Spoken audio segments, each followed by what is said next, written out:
আমার নাম আয়াতুল্লাহ আহাদ আদি। আমি খিলগাঁওতে থাকি। ঘটনাটি আমি এবং আমার খুবই কাছের একজন বন্ধুর সাথে ঘটেছে।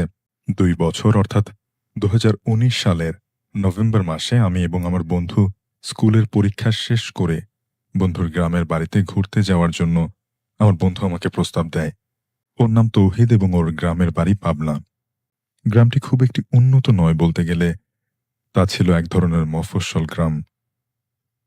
ঘরবাড়ি খুবই কম এবং গ্রামের সকলে বেশ কাছাকাছিই বসবাস করে। যেদিন আমরা বন্ধুরা গ্রামে গিয়ে পৌঁছাই, ওইদিন সারাদিন গ্রামটি ঘুরে ঘুরে দেখি আমি এবং আমার বন্ধু। গ্রামে দর্শনীয় স্থান বলতে গেলে ২ মাইল দূরে একটা ভাঙা কালী মন্দির। এত দূরে না গিয়ে আমরা গ্রামের মেঠো পথ ধরেই হাঁটতে থাকি।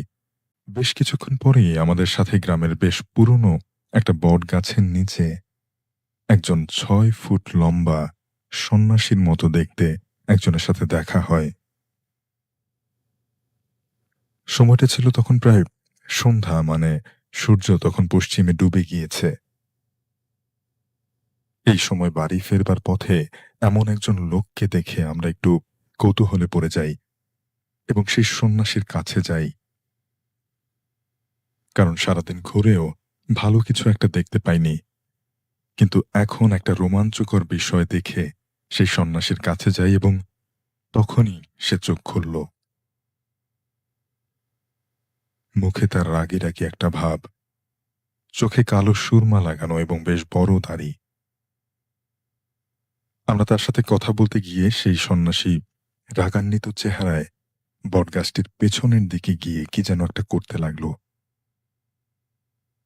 তখন আমাদের কৌতূহল আরো বেশি হয়ে গেল এবং আমরা কৌতূহলী হয়ে পড়ে সেখানে গিয়ে যা দেখলাম তা এখনো মনে পড়লে শাফিন ভাই আমার পুরো শরীরটা শিউরে ওঠে। আমি এবং আমার বন্ধু দেখলাম যে সেখানে সেই সন্ন্যাসীটি দুজন, অর্থাৎ একজন ছেলে আর একজন মেয়ের লাশ বটগাছে ঝুলিয়ে রেখেছে এবং তাদের দুজনের মাথা কেটে লাশ দুটোর নিচে রেখেছে এবং লাশ দুটির কাটা স্থান থেকে রক্ত গড়িয়ে গড়িয়ে মাথা দুটিতে পড়ছে। আর সন্ন্যাসীটি একটা ছুরি নিয়ে সেই মাথা দুটোর চামড়া কেটে আলাদা করছে। এই দেখে আমরা বন্ধু আর আমি একদম চুপচাপ পেছনে গিয়ে একটা দৌড় দিয়ে দুজনে গ্রামের কোনো এক বাড়ির সামনে গিয়ে চিৎকার দিয়ে সেখানে আমরা দুজনেই জ্ঞান হারিয়ে ফেলি। পরদিন আমি আর আমার বন্ধু দুজনেই আমার বন্ধুর বাড়িতে আবিষ্কার করি। পরদিন আমরা দুজনে জানতে পারলাম যে সেই লোকটি একজন সন্ন্যাসী, যে দীর্ঘ ১৭ বছর যাবৎ কালো জাদুর চর্চা করে আসছে এবং অনেকবার অনেকের উপরে এই কালো জাদু প্রয়োগ করেছে। তাই গ্রামের অনেকেই তাকে ভয় করে চলে, আবার অনেকে তাকে ঘরছাড়া পাগল বলেও ডাকে। সে সন্ন্যাসীর নাম রবিশঙ্কর। আমি আমার বন্ধু এসব শুনে আরো কৌতূহলী হয়ে পড়ি। তাই তার পরদিন আমরা কোনো মতে রবিশঙ্করের ঠিকানা বের করি। শাফিন ভাই, আমি এবং আমার বন্ধু একটু বেশি সাহসী ছিলাম, যাকে বলে দুঃসাহস। সেই দুঃসাহসের ফল আমরা ওই দিন রাতেই পেয়ে যাই। আমি আর আমার বন্ধু ঠিক করি যে সেদিন রাতেই আমরা রবিশঙ্করের বাড়িতে গিয়ে তার সাথে কিছুক্ষণ কথা বলবো। তো যেই বলা সেই কাজ। আমরা রাতের খাবার সেরে রাত ১০টায় আমার বন্ধুর বাড়ি থেকে লুকিয়ে লুকিয়ে বেরিয়ে পড়ি। শফিন ভাই, সেই অনুন্নত গ্রামে রাত ১০টা মানে গভীর রাত। আরেকটা কথা বলে রাখা ভালো যে সেই রবিশঙ্করের বাড়িতে যাওয়ার পথে একটা ৩ রাস্তার মোড় আছে। আর সেখানে একটা বড় বাঁশঝাড় রয়েছে। তারপর বামের রাস্তা পেরিয়ে একটা বড় বহু পুরানো শ্মশানঘাট রয়েছে। আমরা দুজন শহরের লোক বলে ভূতে বিশ্বাস করি না। তাই আমরা নির্দ্বিধায় চলতে থাকলাম। যখন আমরা সেই বাঁশঝাড়ের সামনে থেকে যেতে নিব, তখনই একটা বড় পাওয়ালা কি যেন একটা অবয়ব আমাদের পথ আটকালো আর বলল যে আমরা কোথায় যাচ্ছি এই পথ দিয়ে। তখন আমরা একটু বিচলিত হয়ে যাই এবং সত্যিটা বলি যে আমরা রবিশঙ্কর নামের এক সন্ন্যাসীর বাড়িতে যাচ্ছি। এই কথা শুনে অবয়বটি কি জানি বিড়বিড় করে একটা বিকট শব্দ করে উধাও হয়ে যায়। যাই হোক, আমরা এটাকেও একটা হ্যালুসিনেশন ভেবে স্বাভাবিক হয়ে যাই। বাকি পথটুকু, এমনকি শ্মশানঘাট পাড়ি দেওয়ার সময়ও কিছু ঘটল না আমাদের সাথে। যেখানে আমরা প্রস্তুতি নিয়ে রেখেছিলাম যে কিছু একটা ঘটবে, কিন্তু তেমন কিছুই একটা ঘটল না আমাদের সাথে। আমরা নিরাপদেই সেই ঠিকানা মতো সেই স্থানে পৌঁছে যাই। জায়গাটা ছিল খুবই গা ছমছমে। পুরনো একটা ভাঙাচোরা ঘর এবং তার পেছনে একটা তালগাছ আর চারিদিকে বন জঙ্গল ঘেরা। আমরা দুজন তখন সেই পরিবেশ দেখে বেশ ভয় পেয়ে যাই। তখন আমরা একটু ভীতু কণ্ঠে রবিশঙ্করের নাম নিতেই সে একটি ভাঙা কিছু একটা নিয়ে এসে আমাদের সামনে বসল। আমরা দুজন তখন তার সাথে কালো জাদু নিয়ে কথা বলতে নিয়ে, এবং সে এটা নিয়ে শুনে একটু বেশি খুশি হয়ে উঠল এবং আমাদের বসতে বলল। কিছু না পেয়ে আমরা মাটিতে বসি। সময়টা তখন নভেম্বরের শেষের দিকে হওয়ায় গ্রামের বেশ শীতল একটা পরিবেশ সৃষ্টি হয়েছে। তখন আমি রবিশঙ্করের সাথে কথা বলতে বলতে হঠাৎ রবিশঙ্কর বলে উঠল যে, তোরা শহুরের পোয়ারা কি প্রেতে বিশ্বাস করস? যে লেগে আমার কাছে আইসোস এগুলো জিজ্ঞাইতে? তখন আমি একটু রেগে গিয়ে বললাম যে আমি ওসব ভূতে বিশ্বাস করি না। তারপর আমি আরো বললাম যে আমি ভূত দেখতে চাই।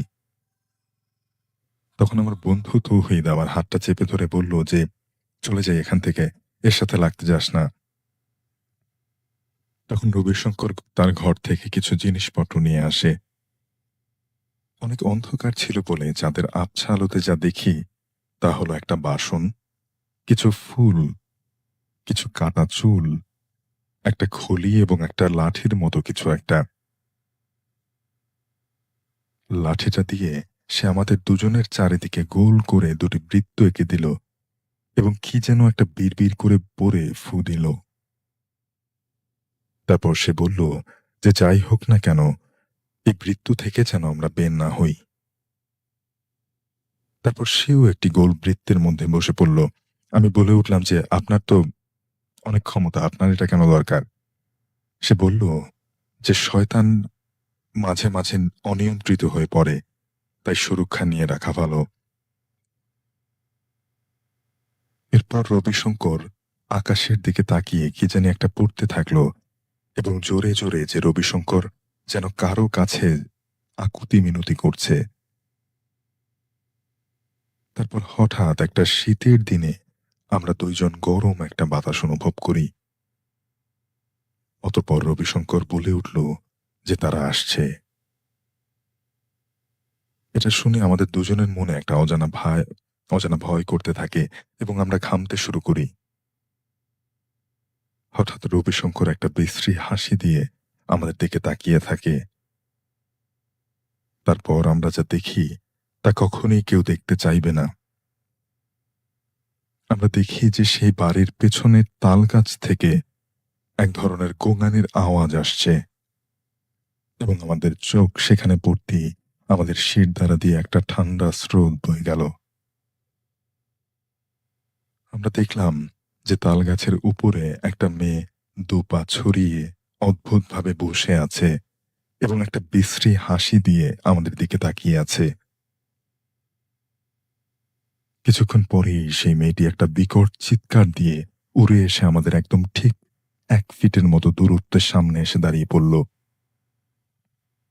তারপর আমরা তাকে চিনতে পারলাম যে এই সেই মেয়ে যার লাশ আমরা সেদিন মাথাহীনভাবে ঝুলতে দেখেছিলাম বটগাছে। তার গা থেকে অনেক বিশ্রী একটা দুর্গন্ধ আসছে, যেন অনেক দিনের লাশের মতো। তার চোখের কোটরে কোনো চোখ নেই, শুধুই কালো। দেহের বিভিন্ন স্থানে বড় বড় ক্ষত, গা বেয়ে ঘন লাল রক্ত গড়াচ্ছে, সেটা আমরা টের পাচ্ছি। সে আমাদের দুজনের দিকে আরো এগিয়ে এসে তার হাত বাড়িয়ে কিছু একটা করতে যাবে, তখন কি জানি একটা অদৃশ্য আমাদেরকে রক্ষা করছে। ততক্ষণে সেই মেয়েটা আরো ক্ষিপ্ত হয়ে নানা প্রকার ভয় দেখাচ্ছে আমরা সেই গোল বৃত্ত থেকে সরে যাই যাতে। তখন আমি ভয়ে শেষ, আর এই দেখে আমি যত দোয়া সূরা পারতাম সব পড়তে শুরু করি জোরে জোরে। এত কিছু দেখে আমার বন্ধু তৌহিদ সহ্য করতে না পেরে সে একটা চিৎকার দিয়ে যখনই পালাতে যাবে তখন সেই অশরীরীটা ঝাঁপ দিয়ে তৌহিদের উপরে পড়ে গেল আর বিশ্রীভাবে হাসতে হাসতে বলল যে, মেলা দিন পরে একটারে পাইছি, তোরে আজকে সিরালামো। এই বলে সেই অশরীরটা যখনই তৌহিদকে মারতে নেবে তখনই রবিশঙ্কর সেখান থেকে উঠে গিয়ে অশরীরের উপর ঝাঁপিয়ে পড়ল এবং তৌহিদকে ধাক্কা দিয়ে সেই গোল বৃত্তি পাঠিয়ে দিল। ততক্ষণে তৌহিদ সম্পূর্ণভাবে অজ্ঞান। তখন সেই অশরীরীটি রবিশঙ্করের মাথা আলাদা করে তাকে ছিঁড়ে ছিঁড়ে খাচ্ছিল আর আমার দিকে বিশ্রীভাবে তাকিয়ে বলছিল, কিরে খাবি নাকি, আয় আমার লগে খা। এই শুনে আমি সেখানে অজ্ঞান হয়ে যাই।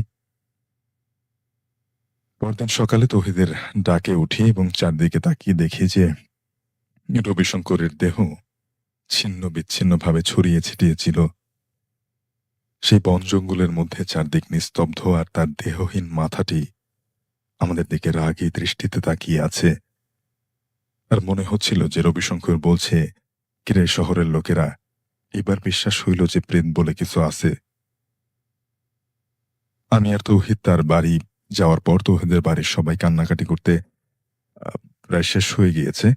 আমাদের দেখে আন্টি আমাদেরকে জড়িয়ে ধরল। তারপর আমরা আমাদের সাথে ঘটে যাওয়া ঘটনা সবকিছু বলি। আমি আর তৌহিদ পরিবার সহ পরদিনে ঢাকায় চলে আসি। কিন্তু পরবর্তীতে আমরা জানতে পারি যে সেই রবিশঙ্কর বহাল তবিয়তেই আছে। অর্থাৎ সেদিন সেই অশরীরী তাকে যে মেরেছিল আমরা দেখেছিলাম, তাতে তার মৃত্যু হয়নি বা কি হয়েছিল সেটা আমরা জানি না। এই পুকুর কেন্দ্রিক যে ঘটনাটি আপনাদেরকে শোনাবো, আশা করি সবারই ভালো লাগবে। প্রিয় লিসেনার্স, এই পুকুরটিতে যখন ভৌতিক ঘটনা শুরু হয় সময়টা ছিল 1992 সাল। এই পুকুরের কয়েকটি বিষয়ে ঘটনা শুরুর আগে আপনাদেরকে বলতে চাই। সেটি হচ্ছে, এই পুকুরটি স্থানীয়ভাবে দাসের পুকুর নামে পরিচিত। কারণ হচ্ছে, ওই পুকুরের পার্শ্ববর্তী গ্রামে যে হিন্দু সম্প্রদায় আছে তাদের বংশ দাস। তারা অনেকদিন ধরে ধোপার কাজের সাথে জড়িত আছেন। আর যখন এটি খোঁড়া হয় অনেকদিন আগে, তখন আশেপাশে কোনো পুকুর ছিল না। বেশ কয়েকটি বিষয়কে উদ্দেশ্য করে পুকুরটি খোঁড়া হয়। এটা যে শুধু হিন্দুরা খুঁড়েছে তা না, এখানে মুসলিমরাও এই পুকুর খোঁড়ার সাথে জড়িত ছিল। কারণ হচ্ছে আশেপাশে পুকুর কম থাকা, গবাদি পশুর গোসল করানোর জন্য এবং নিজেদের গোসল করার জন্য পুকুরের প্রয়োজনীয়তা, ধোপা সম্প্রদায় যারা দাস যারা আছেন তাদের কাপড় ধোয়া, বিভিন্ন কারণে এই পুকুরটির প্রয়োজনীয়তা দেখা দেয়। আরো একটা প্রয়োজনীয়তা ছিল, সেটি হচ্ছে যখন হিন্দু সম্প্রদায়ের লোকদের বিভিন্ন পূজার সময়টা হতো, ওই পূজার যে মূর্তিগুলো, এই মূর্তিগুলো পূজার শেষে এই পুকুরে ডুবিয়ে ফেলা হতো। এভাবেই দীর্ঘদিন ধরে এই কাজটি চলে আসছে। হিন্দু মুসলিম সবাই এই পুকুরে তারা তাদের বিভিন্ন ধরনের কর্মকাণ্ড তারা সেটা কাজ করে আর কি। পুকুরের ঠিক দক্ষিণ পাশে রয়েছে একটি শ্মশান। এটা অনেক আগে থেকে এই শ্মশানটি ছিল। তো লিসেনার্স, 1992 সাল থেকে যখন ঘটনাটি সূত্রপাত হয়, সূত্রপাতটি ছিল এমন। স্থানীয় একজন ব্যক্তি, উনি শখ করে একটি ঘোড়া কেনেন। ঘোড়া কেনার পর ঘোড়াটিকে গোসল করানোর জন্য উনি দিনের বেলা কোনো একটি সময়, এটা নির্দিষ্ট করে আসলে বলতে পারে নাই আমাকে, যে কোনো একটি সময়ে ওই ঘোড়াটিকে পুকুরে নামিয়ে আনেন। পুকুরে নামিয়ে আনার পর ঘোড়াটিকে যখন তিনি গোসল করাচ্ছিলেন, গোসল কিছুটা করানো হয়েছে, হঠাৎ ঘোড়াটি জোরে চিৎকার করে লাফ দিয়ে ওই পুকুর থেকে বের হয়ে যায় এবং উপরে চলে যায় এবং ছুটতে ছুটতে ছুটতে মালিকের বাড়িতে চলে যায়। মালিক পেছন থেকে ঘোড়ার পিছনে দৌড়াতে থাকে। উনি বুঝতে পারছিলেন না হঠাৎ করে কেন ঘোড়াটি গোসল অর্ধেক করানোর পর লাফ দিয়ে উঠে গেল। উনি বিষয়টি আসলে স্বাভাবিকভাবেই নিয়েছেন। হতে পারে যে ঘোড়াটির ভালো লাগছিল না, এই জন্য উঠে চলে গেছে। এর পরের দিন ঘটে প্রায় একই ধরনের ঘটনা। যেহেতু ওই পুকুরে অনেকেই তাদের গবাদি পশু গোসল করাতেন, স্পেশাল করে গরু।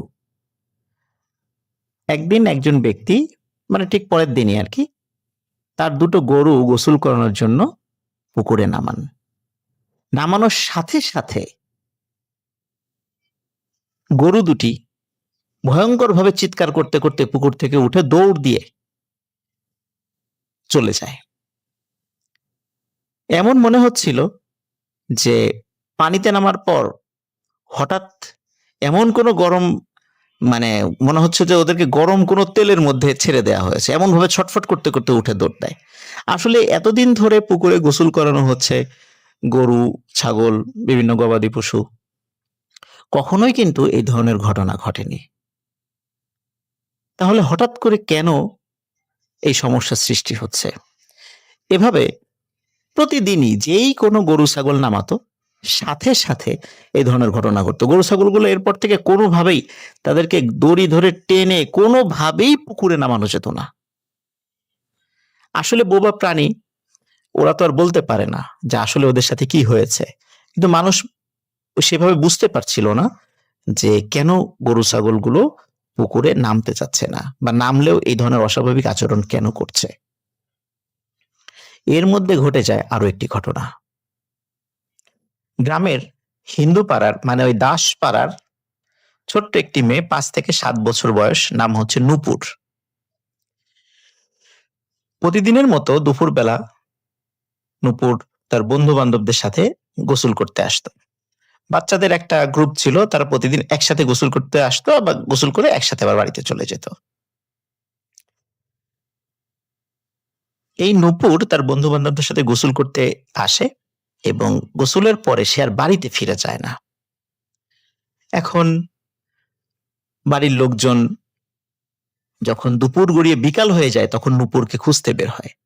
নূপুর যাদের সাথে রেগুলার পুকুরে যায় তাদের বাড়িতে যায়। তারা সবাই বলে, হ্যাঁ নূপুর তো আমাদের সাথে গোসল করছিল, কিন্তু সে কি উঠে এসেছে কিনা এটা তো আমরা খেয়াল করি নাই। চতুর্দিকে খোঁজা হয়, পুকুরে সবাই নামে, জাল ফেলা হয়। এখানে বলে রাখা ভালো, পুকুরটি কিন্তু অনেক গভীর এবং যত খরাই হোক না কেন ওই পুকুরে এত পরিমাণ পানি থাকে যে মোটামুটি 2 জন মানুষ অনায়াসে তলিয়ে যাবে সেখানে, এখনো পর্যন্ত। তো যাই হোক, নূপুরকে খুঁজে পাওয়া যাচ্ছিল না। পুকুরে জাল ফেলা হয়, ডুবুরি নামানো হয়, তারপরেও খুঁজে পাওয়া যাচ্ছে না। এভাবে 2 দিন পার হয়ে যায়, নূপুরকে আর খুঁজে পাওয়া যায় না। 2 দিন পর সকালবেলা নূপুরকে পাওয়া যায়। নূপুরকে পাওয়া যায় ঠিক পুকুরের দক্ষিণ পাশে যে শ্মশান ঘাটটি রয়েছে, এই শ্মশানের ঠিক যেই জায়গাটিতে মানুষকে পোড়ানো হতো, ঠিক সেই জায়গার পাশে নূপুরের ডেড বডি পাওয়া যায়। সবাই বলে পুকুরে যদি মারা গিয়ে থাকে তাহলে তার ডেড বডি তো পুকুরে ভেসে ওঠার কথা, সেটা তো শ্মশানের পাশে পাওয়ার কথা নয়। লাশটা কিভাবে ওইখানে গেল, সবার ছিল সেই প্রশ্ন। সবাই সেই বিষয় নিয়ে বিশ্লেষণ করতে থাকে, কিন্তু এর কোনো ব্যাখ্যা খুঁজে পায় না।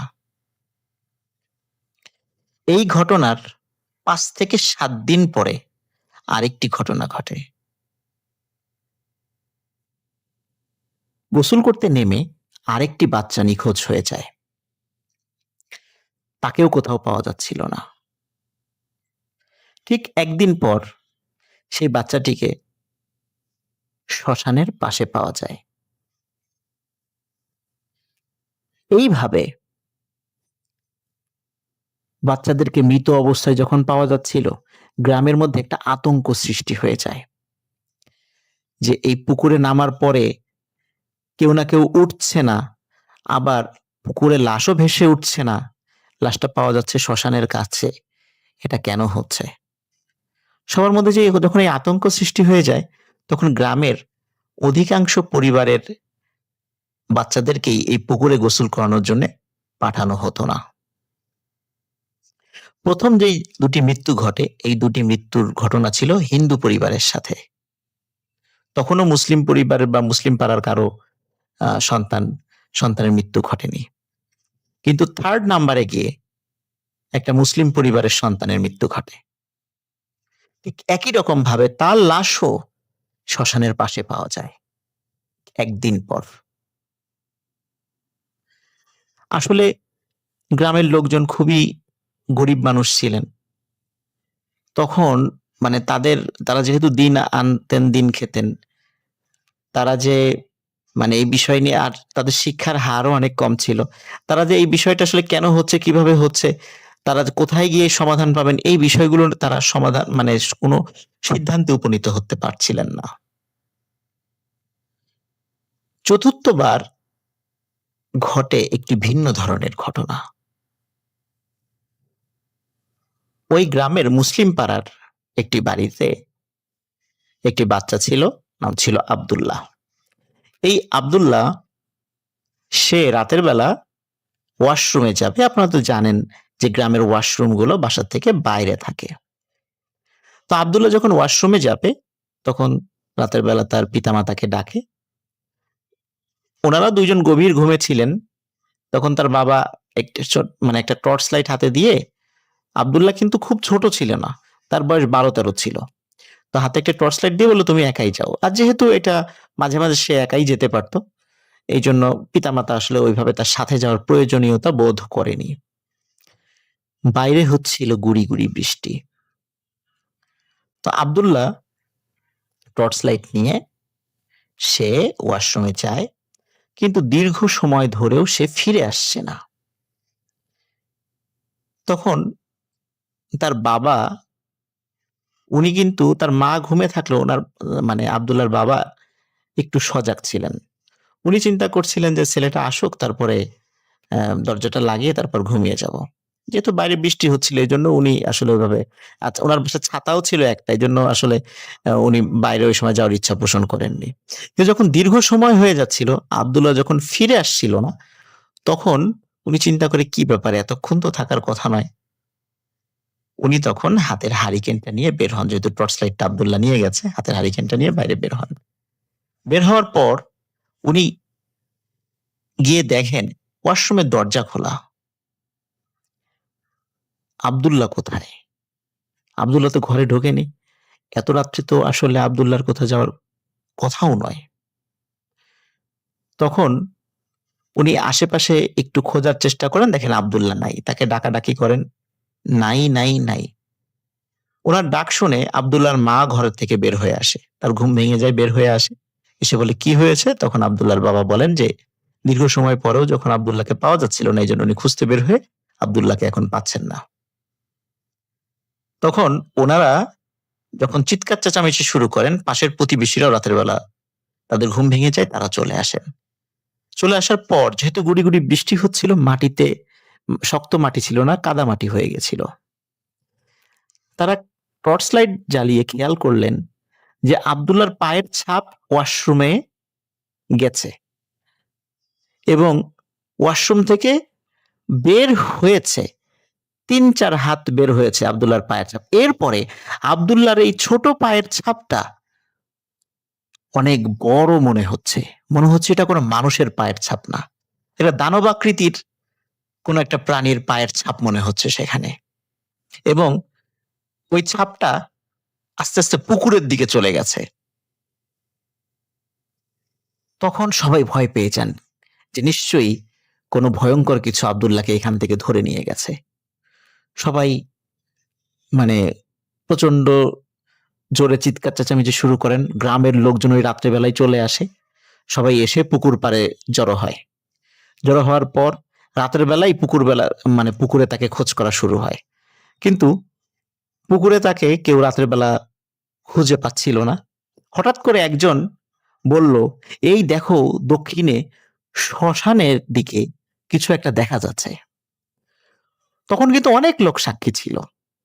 তখন তারা দূর থেকে দেখছিল শ্মশানে যে জায়গাটাতে মানুষ পোড়ানো হয়, সেখানে কোনো একটা বাচ্চার ওই চাঁদের আলোতে মনে হচ্ছিল, খুব বেশি দূর তো না, মানে পুকুরের ঠিক দক্ষিণ পাশেই আরকি। কিন্তু যতটুকু দূর তারা কাছে যাওয়ার আগে যতটুকু দূর থেকে দেখছিল, তাদের ভাষ্য অনুযায়ী মনে হচ্ছিল কোনো একটা বাচ্চাকে, ছোট একটা বাচ্চাকে ওখানে শোয়ানো হচ্ছে এবং চারদিকে বড় বড় আকৃতির ১০-১২ জন মানুষ, তাদের ছায়া দেখা যাচ্ছে। গ্রামের ওই সময় সবাই ওই শ্মশানের দিকে ছুটতে থাকে। গিয়ে দেখে আব্দুল্লাহ সেখানে পড়ে আছে, কিন্তু আশেপাশে কোনো মানুষ দেখা যাচ্ছে না। তারা আব্দুল্লাহকে সেখান থেকে নিয়ে আসে। সৌভাগ্যক্রমে আব্দুল্লাহ জীবিত ছিল।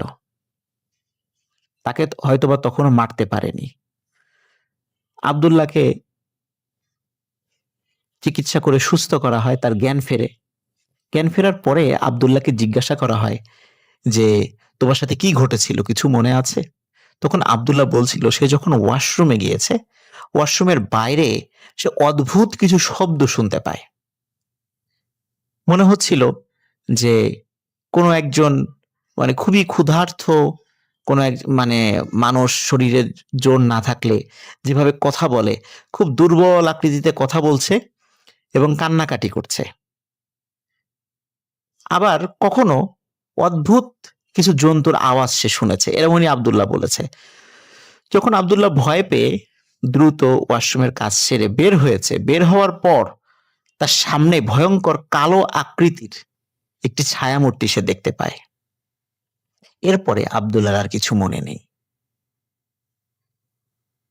গ্রামে এই ধরনের অদ্ভুত ঘটনা, স্পেশালি বাচ্চাদের সাথে যখন এই ধরনের ঘটনা ঘটছিল, ৩টা বাচ্চা অলরেডি মারা গেল, আব্দুল্লাহ কোনো মতে জীবিত ছিল। তখন গ্রামের লোকজন চিন্তা করে যে একজন ভালো হুজুরের শরণাপন্ন অবশ্যই হতে হবে। তা না হলে এই ধরনের বাচ্চা মিসিং হয়ে যাবে বা মারা যাবে, এটা কেন? এটা তো সমাধান করার দরকার। তখন গ্রামের হিন্দু মুসলিম তারা সবাই এক জায়গায় বসে একটা সিদ্ধান্ত নিয়ে পরিচিত একজন হুজুরের কাছে যান। তখন হুজুর উনি বলেন যে, "আমাকে ১ সপ্তাহ সময় দিতে হবে, আমি বলবো যে আসলে কেন এরকমটা হচ্ছে।" ১ সপ্তাহ পর হুজুর বলেন যে, "তোমাদের এই যে পুকুরটা রয়েছে, এই পুকুরটা ভালোই ছিল। অনেকদিন ধরে তোমরা কাজ করছিলা, সবার উপকারে লাগছিল। হঠাৎ করে এই পুকুরে কিছু জিনদের আবির্ভাব ঘটেছে। এই জিনগুলো হিন্দুও না, মুসলিমও না। এরা চায় না যে কেউ এই পুকুরে গরু ছাগল গোসল করাক বা কোনো গবাদি পশু গোসল করাক, আর কোনো মূর্তি এই পুকুরে ডুবানো হোক। এটা তারা চাচ্ছে না। তারা চাচ্ছে এই কাজগুলি অন্য পুকুরে করাতে। এই জন্য তারা এই পুকুরের মধ্যে একটা আতঙ্ক সৃষ্টি করেছে এবং তারা এই পুকুরেই থাকবে, এখান থেকে যাবে না। এবং হঠাৎ করেই তারা এখানে এসে আস্তানা গেড়েছে।" উনি যখন এই বিষয়টি বলেন, ওই সময় ওনার সামনে যে হিন্দু মুসলিমরা ছিলেন, তারা সবাই বিষয়টা বিশ্বাস করে এবং মেনে নেয়। সমস্যা হলো যখন আহ তারা যে যার বাড়িতে ফিরে যান এবং এই বিষয়টা জানান, তো হিন্দু পাড়া থেকে তারা এই বিষয়টাতে আপত্তি তোলেন। কারণ হিন্দুরা বলতে থাকেন, যেহেতু একজন মুসলিম ইমাম সাহেব এই বিষয়টা বলেছে, উনি হয়তোবা চাচ্ছেন না যে হিন্দুরা এখানে থাকুক, তারা এখান থেকে চলে যাক, যাতে করে মুসলমানরা হিন্দুদের জায়গা দখল করতে পারে। এই ধরনের একটা সমালোচনা হিন্দু পাড়ায় ছড়িয়ে পড়ে এবং তারা বলে যে এটা আসলে উদ্দেশ্য প্রণোদিত, এটা মুসলমানরা ইচ্ছা করে এটা করেছে, এটা উদ্দেশ্য প্রণোদিত, আমরা এটা মানি না। তখন হিন্দুরা কি করে, ওনারা আবার বেশ কয়েকজন মিলে ওনাদের ধর্মের একজন তান্ত্রিকের কাছে যান। তান্ত্রিকের কাছে যাওয়ার পরে তান্ত্রিক এক বাক্যে বলে দেন, আসলে ওই ইমাম সাহেব উনি লোক ভালো না, একটা ভণ্ড। উনি ইচ্ছা করে তোমাদেরকে যাতে এখান থেকে তাড়ানো যায় এই জন্য এই বিষয়টি বলেছেন। আসলে এরকম কিছুই নাই। কিন্তু ওর মধ্যে থাকা বেশ কয়েকজন যারা একটু বুঝমান আছেন তারা বলে, তাহলে কিছুই যদি না থাকে তাহলে কেন মিসিং হচ্ছে? আর শুধু তো হিন্দু বাচ্চাদের সাথে যে বিষয়টা ঘটেছে এমনটা নয়, এটা তো মুসলমানদের সাথে সবার সাথে এটা ঘটছে। কেন এমনটা হয় আর কি? তখন ওই তান্ত্রিক বলে, তাহলে আমাকে ওই পুকুরের পাশে একটু সাধনায় বসতে হবে। তার জন্য কিছু জিনিস তোমাদেরকে আনতে হবে। বলে, কি জিনিস? বলে, একটা জিনিস তুমি মানে অবশ্যই লাগবে, সেটা হচ্ছে একজন হিন্দু বিধবা নারী, উনি যখন বিবাহিত ছিলেন তখন তিনি সিঁদুর ব্যবহার করতেন। ওই সিঁদুরটা ওনার কাছে আছে। এই সিঁদুরের কিছু একটা অংশ আমাকে এনে দিবা। আমি এটা দিয়ে একটু রিচুয়াল করে আমি আসলে বোঝার চেষ্টা করব যে পুকুরে আসলে সমস্যাটা কি। তো ওনাকে ডেকে আনা হয়। ডেকে আনার পরে সেই বিষয়টা, যেহেতু ওনাদের পাড়ায় এরকম বেশ কিছু বিধবা মহিলা ছিলেন, তাদের কাছে তাদের সিঁদুর ছিল। তো তাদের একজনের কাছ থেকে সিঁদুর কালেক্ট করে তাকে দিয়ে আসা হয় এবং রাতের বেলা তিনি সাধনায় বসেন এবং সবাইকে বলেন যে তোমরা এখান থেকে চলে যাও। তো উনি ওনার মতো সাধনা শুরু করেন। সকালবেলা যখন ওনারা ওই তান্ত্রিকের কাছে যান তখন দেখেন যে তান্ত্রিকের শরীর বা ডেড বডি পুকুরে ভাসছে এবং তান্ত্রিকের চোখ দুটি খুব বড় বড় করে খোলা। মানে মনে হচ্ছিল উনি মৃত্যুর আগে খুব ভয়ঙ্কর কিছু দেখে ভয় পেয়েছেন। এবং তান্ত্রিকের শরীরে বেশ আঘাতের চিহ্ন। তখন ওনারা বুঝতে পারেন যে হয়তোবা আসলেই ওই ইমাম সাহেব ঠিক কথাই বলেছেন। তখন আবার হিন্দু মুসলিমরা একত্র হয়ে মিটিং করে তারা আবার সেই ইমাম সাহেবের কাছে যান এবং বলেন যে আসলে আমাদের ভুল হয়ে গেছে, আমাদের আপনার কথায় সন্দেহ করা উচিত হয়নি। তো আমরা ভুল বুঝতে পেরেছি যে আসলেই এখানে কোনো অসৎ উদ্দেশ্যে আপনি কথাটি বলেননি, এখানে আসলেই কোনো সমস্যা আছে, গুরুতর সমস্যা, এবং আপনি বলেন আমরা কিভাবে এই সমস্যার সমাধান করতে পারি। তখন ইমাম সাহেব বলেন যে আমি আগেও যেটা বলেছি এটাই সমাধান, এর বাইরে আর কোনো সমাধান ওই জিনেরা মেনে নেবে না, কারণ তারা হিন্দুও না মুসলিমও না। মুসলিমদের মানে বিভিন্ন যেই বিষয়গুলো এগুলোও তারা আসলে ওইভাবে পছন্দ করে না, হিন্দুদেরটাও পছন্দ করে না, যার কারণে তারা যেই যেই বিষয়গুলো বলেছে এই জিনিসগুলো তোমাদেরকে অবশ্যই মানতে হবে। তখন তারা সবাই মেনে নেয়। মেনে নেয়ার পর তারা বলে যে ঠিক আছে, এখন থেকে আমরা কেউ গরু ছাগল এখানে গোসল করাবো না, এরপরে কোনো মূর্তি এখানে ডোবানো হবে না, প্রয়োজনে আর একটা পুকুর কাটা হবে, সেখানে আমরা এই কাজগুলো করব, কিন্তু এইটা এরকমই থাকবে। তখন হিন্দু মুসলিম সকলে মিলেই কিন্তু আর একটা পুকুর খনন করে এবং তারা সেখানে তাদের সেই প্রয়োজনীয় জিনিসগুলো আবার করতে থাকে এবং বলে যে এই পুকুরে সবাই সবকিছু করতে পারবে, গোসল করতে পারবে, মানুষরা গোসল করতে পারবে, কাপড় চোপড় ধুতে পারবে, কিন্তু স্পেসিফিক ভাবে গরু ছাগল গোসল করানো যাবে না এবং কোনো মূর্তি ডোবানো যাবে না। এই শর্ত মেনে নিয়েই নতুন পুকুর খোঁড়া হয় এবং এরপর থেকে ওই পুকুরে আজ পর্যন্ত কোনো ঘটনা ঘটেনি। এবং অদ্ভুত ব্যাপার হলো 92 সালের আগে ওই পুকুরের পানি বিভিন্ন সময় শুকিয়ে যেত, কিন্তু 92 সালের পর থেকে নিয়ে আজ পর্যন্ত ওই পুকুরের পানি অনেক খরা হলেও ওই পুকুরের পানি কখনো শুকায় না। আসসালামু আলাইকুম রাসেল ভাই। আশা করছি আপনি ভালো আছেন। রাসেল ভাই, আজকে আমি যেই ঘটনাটি আপনার সঙ্গে শেয়ার করছি, এই ঘটনাটা একটা তান্ত্রিকের ঘটনা। তো সরাসরি ঘটনায় চলে যাচ্ছি। ঘটনাটা বরিশালের একটা গ্রামের। গ্রামটার নাম হচ্ছে কালীপুর গ্রাম। গ্রামটা নিস্তব্ধ একটা গ্রাম। মানে একদমই প্রত্যন্ত একটা গ্রাম, যেই গ্রামে এখন পর্যন্ত কি বলে ওই যে জাদু-টোনা এসব কিছু, জিন-ভূত এসব কিছুতে বিশ্বাস আছে। তো যাই হোক, এই গ্রামটা মানে সন্ধ্যার পর একটা অদ্ভুত রকমের দৃশ্য হয়ে যায়। কারণ এই গ্রামে এখন পর্যন্ত বিদ্যুৎ পৌঁছাইতে পারেনি। আর বিদ্যুৎ না থাকলে একটা গ্রামের কিরকম অবস্থা হয় সেটা হয়তো আমরা উপলব্ধি করতে পারি। যাই হোক, সেই গ্রামেই থাকতো একটা ভয়ংকর তান্ত্রিক। লোকেরা বলতো আ সে একজন ভয়ানক তান্ত্রিক যার নাম ছিল কালা কবিরাজ।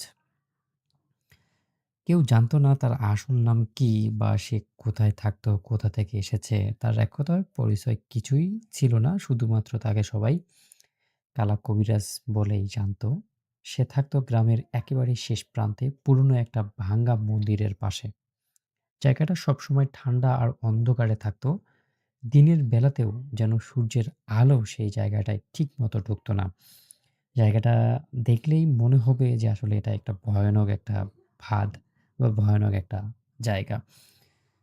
যেমনটা আসলে আমরা মুভি বা সিনেমার মধ্যে দেখি যে তান্ত্রিকগুলো অনেক ভয়ানক একটা দৃশ্যের মধ্যে বা একটা ভয়ানক।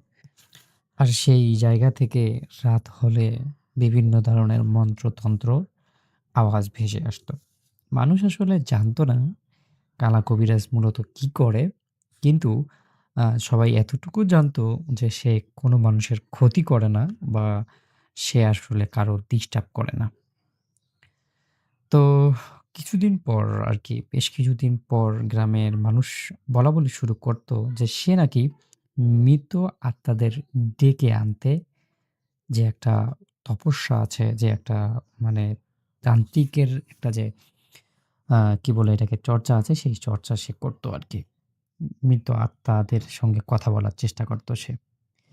একদিন সেই গ্রামের একজন খুব সাহসী যুবক যার নাম আ রাশেদ মিয়া, সে ঠিক করল সে আসলে এই বিষয়টা আসলে সত্যি, সত্যি হয় কিনা। কোনো আত্মাকে ডাকা বা কোনো আত্মার চর্চা করা বা ওই কালা কবিরাজ আসলে সেখানে কি করে সেইটা জানার জন্য সে চেষ্টা শুরু করে দেয়। আর এটা জানার পর মানে এটা সে ঠিক করার পর সে সেই যে কালা কবিরাজ আছে তার যে আস্তানাটা আছে সেই জায়গার খোঁজখবর রাখতে শুরু করে। কখন সে বের হয়, কখন সে কি করে, কখন কি না করে এই সবকিছু সে চুপচাপ মানে পর্যবেক্ষণ করা শুরু করে দিল। তারপর এক রাতে সে ঠিক করল এই রাতে সে ওই যে কালা কবিরাজ আছে তার যে আস্তানাটা আছে সেই আস্তানাটার একটা ভিডিও বা একটা প্রমাণ গ্রামের মানুষদেরকে দেখাবে। কারণ বেশ কিছুদিন থেকে গ্রামের কয়েকটি কবর থেকে লাশ উধাও হয়ে গেছে। কয়েকটি লাশ খোঁড়া পাওয়া গেছে। কেউ অবশ্য তাকে কোনো রকম দোষারোপ করে না বা কালা কবিরাজকে দোষারোপ করে না।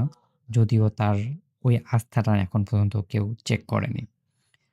যাই হোক, রাশেদ সেই রাতে ঠিক মধ্যরাত চুপচাপ বের হলো সেই আস্তানার দিকে। আকাশে একদম নিস্তব্ধতা। চারদিকে কুয়াশা আর অদ্ভুত রকমের নীরবতা গ্রাস করে ফেলতেছে রাশেদকে। তারপরেও রাশেদ কোনো কিছুকে তোয়াক্কা না করে ধীরে, ধীরে কালা কবিরাজের সেই মন্দিরের দিকে এগোতে লাগলো। মন্দিরের আ ঠিক কাছেই ওই যে কালা কবিরাজের আস্তানা। তো সে মন্দিরে গিয়ে তার যে জিনিসপত্র আছে যেগুলা দিয়ে আরকি সে প্রমাণ-টমাণ করবে এগুলা ঠিকঠাক করা শুরু করে দিল। তারপর সকন মানে তার সবকিছু ঠিকঠাক তখন সে ওই আস্তানার দিকে যখন যেতে লাগলো তখন দেখল সেই আস্তানা থেকে মৃদু লাল রঙের আলো বের হচ্ছে। আর একটা কণ্ঠ খুব গভীর অমানুষীয় মানসিক একটা মানে কথা, অমানুষিক কিছু শব্দ করছে। তারপর অনেকক্ষণ ধরে রাশেদ শোনার পর বুঝতে পারল যে এই আ কালা কবিরাজ কিছু একটা মন্ত্র পড়ছে। তারপর রাশেদ কি করল যে এখন এই সময় আসলে দেখা উচিত যে কালা কবিরাজ কিসে মন্ত্র পড়তেছে, কিভাবে মন্ত্রটা পড়তেছে। তারপর রাশেদ সাহস করে আ সেই আস্তানার কোনো একটা ফাঁক দিয়ে ভিতরের দিকে তাকালো। আর যা দেখল তার শরীর একদম জমে গেল। সে দেখল কালা কবিরাজ মাটির উপরে একটা বৃত্ত এঁকে বসে আছে এবং সেই বৃত্তের চারপাশে ছড়ানো আছে মানুষের হাড়, মৃত পচা দেহ, তারপর লাশের কাপড়, তারপর শ্মশান থেকে অ্যা আনা কিছু মানে পুড়ে যাওয়া কাঠ, আরো ধরনের কয়েকটা পুতুল, তারপর কয়েকটা মাথা, আরো বেশ কিছু মোমবাতি, আ মানে তান্ত্রিকেরা যে সমস্ত জিনিস দিয়ে আরকি মন্ত্রতন্ত্র করে সেই সমস্ত কিছুই তার সেই বৃত্তটার ভিতরেই আছে। তারপর কালা কবিরাজ চোখ বদ্ধ করে তার যে মন্ত্রতন্ত্র আছে সেই মন্ত্রতন্ত্রগুলো পড়া শুরু করে দিল। তারপর রাশেদ দেখতে পারল মন্ত্রতন্ত্র পড়তেই একটা মৃতদেহ হঠাৎ করেই একদম চোখ খুলে ফেলল। তার চোখ দুটো একদম পুরো কালো, কুচকুচে কালো, যেটা দেখতে এতটাই ভয়ানক ছিল যে ভয়ানক দৃশ্যটার কথা রাশেদ আজও বলতে পারেনি। রাশেদ ভয়ে পিছিয়ে যেতে চাইল, কিন্তু তার যে মানে কাপড় ছিল সেই কাপড়টা ওই জঙ্গলের সাথে আটকে গিয়েছে এবং পা পিছনে একটু ফেলার পর একটা শব্দ হয়ে গেল। এমন একটা শব্দ, যেই শব্দটা একটু বেশি শব্দ হয়ে গেল। শব্দ হওয়ার সাথে সাথেই সবকিছু যেন বদ্ধ হয়ে গেল। মন্ত্র বদ্ধ হয়ে গেল। হাতে থাকা যেই টুনটুনি ছিল সেটাও বদ্ধ হয়ে গেল। বাতি নিভে গেল। কবিরাজের সামনে যেই বাতিগুলো ছিল সেই সবগুলোই নিভে গেল এবং সেই জায়গাটায় একটা নিস্তব্ধতা বিরাজ করা শুরু করল। তারপর ধীরে, ধীরে কালা কবিরাজ মাথা ঘুরে রাশেদের দিকে তাকালো। তাকাতেই সরাসরি একদম রাশেদের চোখ আর কালা কবিরার চোখ এক এক মানে চোখাচোখি হয়ে গেল। তারপর সে দেখতে পারল কালা কবিরাজের চোখের কোনো সাদা অংশ ছিল না। পুরোটাই কালো। একটা বিকৃতি হাসি দিয়ে সে বলল, "তুই তো দেখে ফেলেছিস। তাহলে তো তোর আর বেঁচে থাকার কোনো উপায় নেই।" এটা বলে যাওয়ার পর সেই কালা কবিরাজ আক্রমণ করে বসে রাশেদের উপর। কিন্তু কিন্তু কালা কবিরাজ কোনোভাবেই সেই রাশেদের সঙ্গে শক্তিতে পেরে উঠতে পারছিল না। তারপর রাশেদ তার যত শক্তি ছিল সেই সব শক্তি দিয়ে সজোরে তার গ্রামের দিকে চলে যায় এবং এই কথাগুলো গ্রামের সবাইকে বলে বেড়ায়। রাত্রের মধ্যেই সবাই যখন সেই কালা কবিরাজের আস্তানায় আসে, তখন দেখে যে কোথাও আর সেই রাশেদকে, কালা কবিরাজকে খুঁজে পাওয়া যায় না। রাশেদ এবং তার বন্ধু-বান্ধব সহ এলাকার সবাই অনেক খোঁজাখুঁজির পরও সেই কালা কবিরাজের কোনো দিশ, কোনো খোঁজখবর আর পাওয়া যায়নি। তো সবথেকে বড় যেই কথাটা হচ্ছে যে তার সামনে যে লাশগুলো ছিল বা তার আস্তানায় যেগুলো ছিল সেই সবকিছুই আছে। সবকিছুই ঠিকঠাক জায়গায় আছে।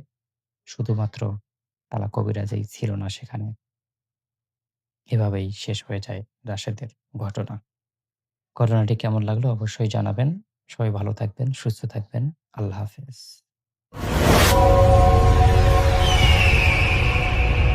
এই কাহিনীটি আল মামুনের নিজের জীবনে ঘটে যাওয়া কাহিনী। তখন সে ক্লাস 7 এ পড়ে এবং সেই 7 এ পড়া অবস্থায় তার ঈদের ছুটিতে সে বেড়াতে যায় তার ফুপুর বাড়িতে। তো তার ফুপু তখন যেকোনো একটি শহরে একটা জায়গায় জব করে। ফুপু, ফুপা ২ জনই এবং একই শহরে তার চাচাও থাকতো একই সাথে। এবং সে যখন যায় যেয়ে দেখে যে ফুপা, ফুপু থাকছে একটি বিশাল কলেজ কম্পাউন্ডের মধ্যে এবং সেই কলেজ কম্পাউন্ডের একপাশে হচ্ছে তাদের অ্যাকচুয়ালি যে স্টাফ কোয়ার্টার যেখানে নাকি কলেজের যারা টিচার, প্রফেসর যারা থাকেন এবং মাঝখানে হচ্ছে একটি বিশাল খেলার মাঠ এবং তার আরেক পাশে হচ্ছে কলেজের ক্যাম্পাস। আর তার এই পাশে আরেকটা ক্যাম্পাস আছে এবং সেটা হচ্ছে পুরনো ক্যাম্পাস। সেখানে আসলে ক্লাস হয় না। কিছু ল্যাব আছে এবং কিছু পুরনো বা স্টাফদের থাকার জন্য কিছু জায়গা আছে যারা মানে পুরনো স্টাফ যারা আছে, যারা অনেক স্টাফ আছে যারা ব্যাচেলর স্টাফ বা যেসব স্টাফরা এখনো তাদের কোয়ার্টার পাননি তারা অনেকেই সেখানে থাকেন সেখানে। এবং তবে ঈদের ছুটিতে তারা সবাই বাড়ি চলে গেছেন। তো জায়গাটা বেশ ফাঁকা। তো বেশ আল মামুনের কাছে বেশ লাগে জায়গাটা। মনে হয় যে আসলে মানে অসাধারণ একটা জায়গা এবং সে বেড়াতে এসে খুব মজা পায়। তো তো যাই হোক, সে ফুপুর বাড়িতে থাকে। প্রথম দিন, যেদিন প্রথম গেছে, সেই দিন সকালের পরে সে বের হয় দুপুরে কাজিনদের নিয়ে, এবং সে বেড়ানো শুরু করে। যে শহরটা সে গিয়েছিল, শহরটা খুবই জমজমাট একটা শহর, এবং মানে পুরনো, বেশ পুরনো এবং জমজমাট। তো সেখানে অনেক দোকানপাট আছে, রেস্টুরেন্ট আছে, হোটেল আছে, এবং আরো অনেক দেখার মতো জায়গা আছে। তো সব জায়গাগুলো সে কাজিনদের বলে দেখাতে, এবং আস্তে আস্তে তারা ঘুরে ঘুরে দেখে, রেস্টুরেন্টে যায়, খায়, ঘোরে রাস্তা দিয়ে, এবং বেশ আনন্দ করে। তো এরকম ঘুরতে ঘুরতেই একটা সময়, সন্ধ্যার সময় তারা চলে আসে বাসায়, এবং বাসায় এসে মানে বেশ মজা পায়। তো ফুপু বলে, কোথায় ঘুরলি? বলে যে এই এই জায়গায় গিয়েছিলাম, এটা এটা দেখলাম, বেশ ভালো লাগলো। তো বলে ঠিক আছে। তো যাই হোক, রাতে তারা কাজিনরা গল্প করতে করতে এক সময়, বা তারা আড্ডা মারতে মারতে ঘুমের সময় আসে। তো ও ক্লান্ত হয়ে গিয়েছিল আল মামুন, এবং সে ঘুমের প্রিপারেশন নেয়। তো যখন ঘুমিয়ে পড়ে, ঘুমানোর আগে দিয়ে সে দেখে বাতি নিভিয়ে দিয়েছে। তো তখন সে, তার রুমটা ছিল ঠিক মানে ওই বাড়ির যে কোয়ার্টারের করিডোর ছিল জানালার কাছে। তো সে খেয়াল করে যে তখন যে জানালা দিয়ে তাকালে ওই জাস্ট কম্পাউন্ডটা, মাঠের পাশে যে কম্পাউন্ড গুলা, যেখানে নাকি কলেজের যে ক্যাম্পাসটা, যেখানে ক্লাস হয়, ক্লাসরুম গুলা, সেই জায়গাটা, সেই বিল্ডিংটাকে বেশ অবাক লাগে। মানে অন্ধকার, কেমন একটা, মানে একটা বিশাল অবয়ব দাঁড়িয়ে আছে। মনে হচ্ছে যে চাঁদের আলোতে বেশ বেশ রহস্যময় একটা একটা একটা একটা বিল্ডিং। এবং জাস্ট তার পাশে যে পুরনো যে আরেকটা আছে, পুরনো বিল্ডিং, সেটাও কেমন যেন রহস্যময় হয়ে থাকে। তার কাছে কেমন লাগছে, কেমন ঘোর লাগা চোখে আল মামুন একসময় ঘুমিয়ে পড়ে। তো যাই হোক, পরদিন দিনের বেলা আবারও একই সময় তারা ঘোরাঘুরি করছে, আড্ডা মারছে সে তার কাজিনদের সাথে, এবং একসময় এক কাজিন বলল, চল আমরা ক্রিকেট খেলি। তো কাজিনের রিকোয়েস্টে সে বলে, ওকে চলো আমরা খেলি। তো তারা সবাই মিলে চলে যায় মাঠে, সামনে যে মাঠটা আছে, মাঠে খেলার জন্য। তো যখন মাঠে যায়, মাঠে যে খেলা শুরু হয় তাদের, খেলছে তারা। খেলতে খেলতে খেলতে এক সময় তাদের একটা বল একটা বল চলে যায়। দেখে যে বিল্ডিং এর পাশে, মানে তাদের যে স্টাফ কোয়ার্টার এবং পুরনো যেই বিল্ডিং আছে, কলেজের যে পুরনো বিল্ডিং, সেটার মাঝখানে একটা চিপা গলি ছিল, চিকন চিকন একটা গলি, এবং সেই চিকন গলিতে বেশ, এখান থেকে খুব একটা দেখা যায় না শেষ মাথা। তো বল একটা সেই গলিতে চলে যায়, এবং বলটা যখন ওখানে চলে যায়, তা আল মামুনের দায়িত্ব পড়ে বলটা নিয়ে আসার, এবং সে ওখান থেকে হেঁটে হেঁটে যায় সেই গলিতে। তো সে গলি দিয়ে যখন যাচ্ছে, সে খেয়াল করে যে বিল্ডিং গুলো বেশ পুরানো, এবং পুরানো বিল্ডিং বেশ ডিফারেন্ট টাইপের একটা টেক্সচার চলে আসছে দেয়ালের মধ্যে। যদিও রং করা, কিন্তু পুরনো সেই প্লাস্টারের উপরে রংটা কেমন যেন একটা টেক্সচার, এবং গলিটাও যেন কেমন যেন সরু একটা গলি চলে গেছে। এবং গলির শেষ মাথায় সে খেয়াল করে যে একটা হাউস আছে, এবং সেই হাউসে মানুষ মাছ চাষ করতো, মাছ রাখতো, বা মাছ পালতো, এরকম কিছু। তো সে হেঁটে যায়, যে বলটাকে দেখতে তাকাতে থাকে, এদিক ওদিক, গলির এদিক ওদিক তাকাতে তাকাতে সে এক জায়গায় যে বলটা পায়। তো বলটা যখন সে কুড়িয়ে নিচ্ছে, তখন তার চোখ পড়ে সামনে একটা একটা একটা উঁচু একটা পাটাতনের মতো। সেখানে দেখে যে একটা দেয়াল ঘেরা একটা কামরার মতো, এবং সেখানে টিন শেড দেওয়া, এবং মানে কেমন জানি একটা ডিফারেন্ট টাইপের পরিবেশ, এবং তার পাশে একটা বেদির মতো, এবং সেই বেদিটাতে মনে হচ্ছিল যে কিছু একটা, মানে একটা মূর্তি বা কিছু ছিল, বাট এখন নেই। কিন্তু তার আশপাশে আহ কোনো ময়লা বা কিছু জমানো নেই, পাতা টাতা ঝরেছিল, সেগুলোকে কেউ একসাথে ঝাড়ু দিয়ে রেখে গেছে এক পাশে। এরকম একটা পরিবেশ, এরকম একটা বেদির মতো। এবং সে আরেকটু হেঁটে যায়, কেমন যেন তার খুব কিউরিয়াসিটি হয়। তো হেঁটে হেঁটে সে কাছে যায়, কাছে যেয়ে দেখে যে সেই বেদির কাছে কি জানি জবা ফুল রেখে গেছে কয়েকটা। এবং এটা দেখে সে কেমন জানি একটা আজব তার কাছে লাগে, এবং পরিবেশটাও কেমন ঘোর লাগা একটা পরিবেশ। এবং তখন কিন্তু মানে বেশ বেলা পড়ে এসছে, মানে আর কি দুপুরটা গড়িয়ে গেছে কেমন জানি, এবং তার কাছে কেমন লাগা শুরু করে, মানে কেমন একটা ঘোর লাগা একটা মানে পরিবেশ, মানে কোন একটা অমোঘ আকর্ষণ তাকে টানতে থাকে সেই বেদিটার দিকে। তো এরকম একটা চিন্তার মধ্যে সে ছিল। তো এই সময় হঠাৎ করে সে খেয়াল করে যে তাকে জোরে ডেকে উঠেছে তার এক ভাই ছিল, তার এক কাজিন, এবং সে তাকে ডেকে ওঠে, এবং সে ডেকে ওঠাতে সে আঁতকে ওঠে হঠাৎ করে জোরে ডাকাতে। তাকে দেখে তাকে বলে, এই তুই এখানে কি করিস? এখানে কি, তুই এখানে আসছিস কেন? তো ও বলে যে আমি এমনি বল নিতে আসছি। বলে এদিকে আয়। তো তারপরে দেখে যে তার কাজিন হেঁটে চলে আসে, তো তাকে নিয়ে বলে, এদিকে আয়, তাড়াতাড়ি চল। ডেকে তাকে নিয়ে যায় বাসায় নিয়ে। তো সেই কাজিন তার মাকে বলে যে, জানো তুমি ও কোথায় গেছিল? ও ওই যে ওই বিল্ডিং এর পিছনে ওই ইসের কাছে গেছিল, মন্দিরের কাছে গেছিল। তো তখন তার ফুপু তাকে জিজ্ঞেস করে, ওদিকে কেন গেছিলি? বলে যে, আমি এরকম বল খেলতে গেছিলাম, বল আনতে গেছিলাম। বলে, ওদিকে যাইস না। তাড়াতাড়ি তার ফুপু দেখে যে তাকে ডেকে নিয়ে তার মাথায় হাত বুলিয়ে দেয় এবং হচ্ছে দোয়া পড়ে তাকে ফু দিয়ে দেয় আল মামুনকে। এবং আল মামুন একটু অবাক হয় যে কেন হঠাৎ এরকম হলো? তো সে অবাক হয় এবং সে বুঝতে পারে না আসলে ব্যাপারটা নিয়ে। বলে, ওদিকে যাবি না। ওই জায়গাটায় যাবি না। জায়গাটা ভালো না। তো যাই হোক, আম এটা শুনে আল মামুন একটু অবাক হয়। মানে সে এটারে নিয়ে মানে খুব একটা মানে একটা চিন্তা করে আসলে। তার মাথায় আসলে একটা চিন্তা আসে যে কেন জায়গাটায় যেতে মানা করলো? আর জায়গাটাই বা এমন কেন? এবং আমার কেন এরকম আকর্ষণ লাগলো জায়গাটা সম্পর্কে? তো যাই হোক, এরকম সে চিন্তা করতে থাকলো। তো একটা সময় চিন্তাটা ফিকে হয়ে এলো। এই চিন্তাটা নিয়ে আসলে সে আর ভাবতে মানে মানে তার মাথায় থাকলো না আসলে।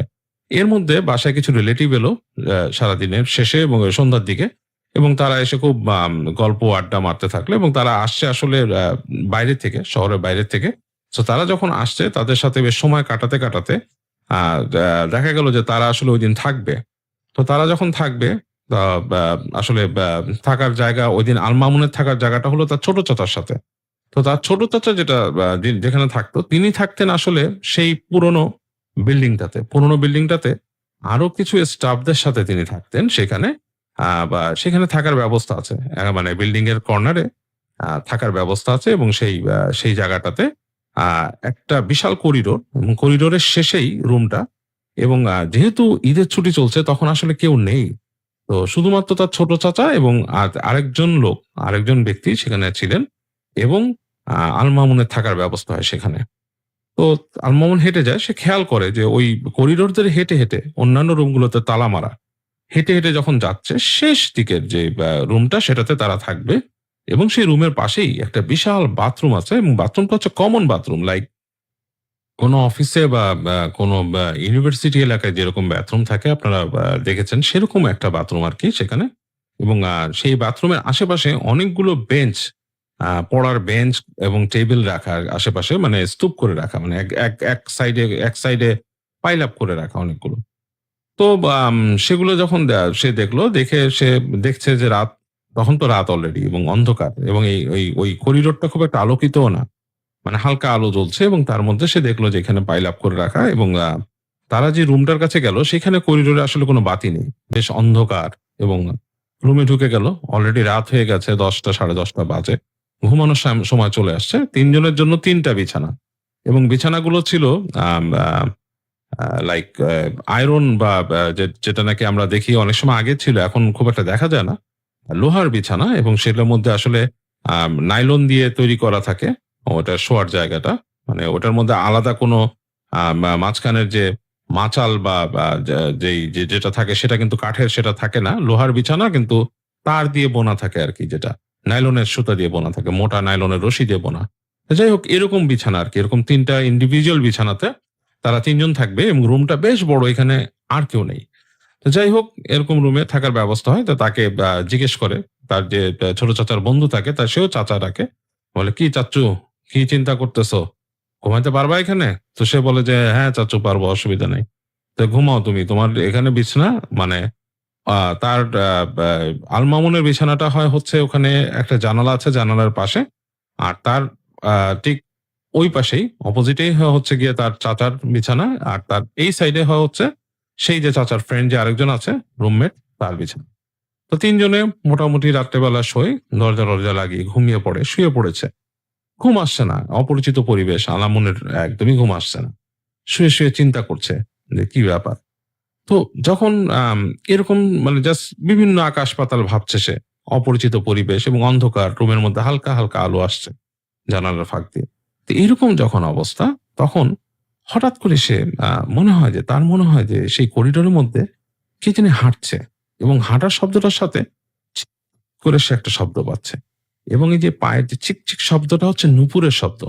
তো সেটা সে ছোটকালে কিন্তু ১ম এ বুঝতে পারেনি কিছুক্ষণ। সে মনে হচ্ছে যে ঝুনঝুনি বাজাচ্ছে কেউ। কিছুক্ষণ পরে সে বুঝতে পারে যে একটা ঝুনঝুনি বা নূপুর, বা সে চিন্তা করেছে যে মেয়েদের পায়ে থাকে যেরকম সেই ধরনের নূপুর টাইপের একটা শব্দ এবং তার সাথে হালকা একটা ভারী শব্দ। মানে মানুষ যদি হেঁটে যায় খালি পায়ে যেরকম একটা শব্দ হয় সেরকম একটা শব্দ করিডোর, এবং কিছুক্ষণ পর সে শুনতে পায় মেয়ে মানুষের কণ্ঠে গান গাওয়ার শব্দ। তো ও চিন্তা করে যে এই করিডোরে কে আসছে, এই রাতের বেলা এই করিডোরে কে আসছে এবং কে এরকম গান গাইছে, এরকম করছে। তারপর সে একটু শব্দ পায়, একটু ওই পাশে যে বাথরুমের যে জায়গাটা, সেখানে একটা হাসির শব্দ পায়, মেয়ে মানুষের হাসির শব্দ। এবং বেশ অস্বস্তিতে পড়ে। সে চিন্তা করে এই জায়গায় কে আসছে, কোন মেয়ে মানুষ আসছে, কোন মেয়ে মানুষ হাসছে। ব্যাপারটা মানে তার কাছে বেশ অস্বস্তি লাগে, এবং তার কাছে একটু মানে বেশ অস্বস্তি, মানে ভয় অস্বস্তিই লাগা শুরু করে। কারণ দেখা যাচ্ছে কোনো শব্দ নেই। তো এরকম সময় কিছুক্ষণ পরে দেখা যাচ্ছে আস্তে, আস্তে সেই নুপুরের শব্দটা এগিয়ে আসছে। আস্তে ঠিক তার জানালার কাছে চলে আসলো। মানে যেখানে শুয়ে আছে আল মামুন, তার পাশেই কিন্তু জানালাটা, এবং এই জানালার মধ্যে টক করে নক হলো, এবং টক করে নক হচ্ছে, এবং আল মামুন বুঝতে পারছে যে জানালার ওই পারেই কেউ আছে, এবং অলমোস্ট তার নিঃশ্বাস নেওয়ার একটা শব্দের মতো সে পাচ্ছে সেখানে। এবং খুবই সে ভয় পেয়ে যায়। মানে আল মামুন চিন্তা করে কে এটা করছে। আল মামুন চুপচাপ দোয়া পড়া শুরু করে, কারণ তার কাছে ব্যাপারটা অশরীরী মনে হয়। তার কাছে কিন্তু আসলে এটা লৌকিক মনে হচ্ছে না। আসলেই সেটা লৌকিক ছিল না। তো একটু পরে দেখে যে শব্দ নেই। তারপর দেখে যে ঠিক সেই বাথরুমের কাছে যে চেয়ার টেবিল বা বেঞ্চ যেগুলো জড়ো করে রাখা ছিল, ওগুলো কড় করছে, মানে একটার উপর একটা কেউ ফেলছে। তো যখন এই এই শব্দগুলো হওয়া শুরু করলো, মানে বেঞ্চের উপর বেঞ্চ ফেলার মতো একটা শব্দ, তখন আল মামুনের যে চাচার বন্ধু ছিল, তিনি বলেন যে, ভাগিনা তুমি কি শুনছো এগুলা?" তখন সে বলে যে, "জি চাচ্চু শুনতেছি।" বলে, "এগুলো ভয় পেও না, ভয়ের কিছু নাই। তুমি দোয়া পড়ো, দোয়া পড়লে ঠিক হয়ে যাবে।" তাই বলে তখন দেখেন যে আল মামুনের যে সেই চাচা, তিনি দোয়া পড়ছেন। তিনি একটু শব্দ করেই দোয়া পড়লেন। এবং তিনি যখন শব্দ করে দোয়া পড়লেন, তখন ওইখানে মনে হলো যে খুব জোরে, মানে একটা বেঞ্চের উপর একটা বেঞ্চ ঠাস করে ফেললো কেউ। খুব জোরে হুড় করে ফেললো। এবং ওখানে মনে হলো যে মেয়ে মানুষের কণ্ঠে একটা চিৎকারও ভেসে এলো, এবং চিৎকারটা বেশ মানে মানে ভাইব পূর্ণ। মানে সেখান থেকে চিৎকারটা একটা ভাইব মনে হলো জানলার কাছে চলে আসলো এরকম। আল মামুন বেশ ভয় পেয়ে গেল, এবং সে যতগুলো দোয়া জানতো সে পড়ে তাড়াতাড়ি সে কোনো মতে আরকি নিজের মতো কুঁকড়ে গেল বিছানার মধ্যে। এবং কুঁকড়ে যেয়ে সে শুধু দোয়া পড়ছে, এবং সে তখন মানে ফিল করলো যে জানালার কাছ থেকে দূরে কেউ হাসছে নারী কণ্ঠে। এবং এই ভয়ে একসময় সে এরকম ফিল করতে একসময় আল মামুন ঘুমিয়ে গেল। তো যাই হোক, পরদিন সকালে সে উঠে এটা সেই চাচুকে পেল আরকি। তার সাথে আলাপ করলো যে, "চাচু এটা কি?" বলে, "কিছু না, তুমি এটা ভয় পেও না। এটা এখানে হয়। এখানে অনেকেই হয়। আমরা এগুলো ভয় পাই না। এরকম প্রায়ই হয়। এসব নিয়ে এত টেনশন করার কিছু নাই। অসুবিধা নাই তোমার। তুমি আবার থাকলেও কোনো ব্যাপার না।" তো আল মামুন মনে করে যে, "না, আমি আজকেই শেষ। কালকের থেকে আমি আর এখানে থাকছি না কোনোভাবেই।"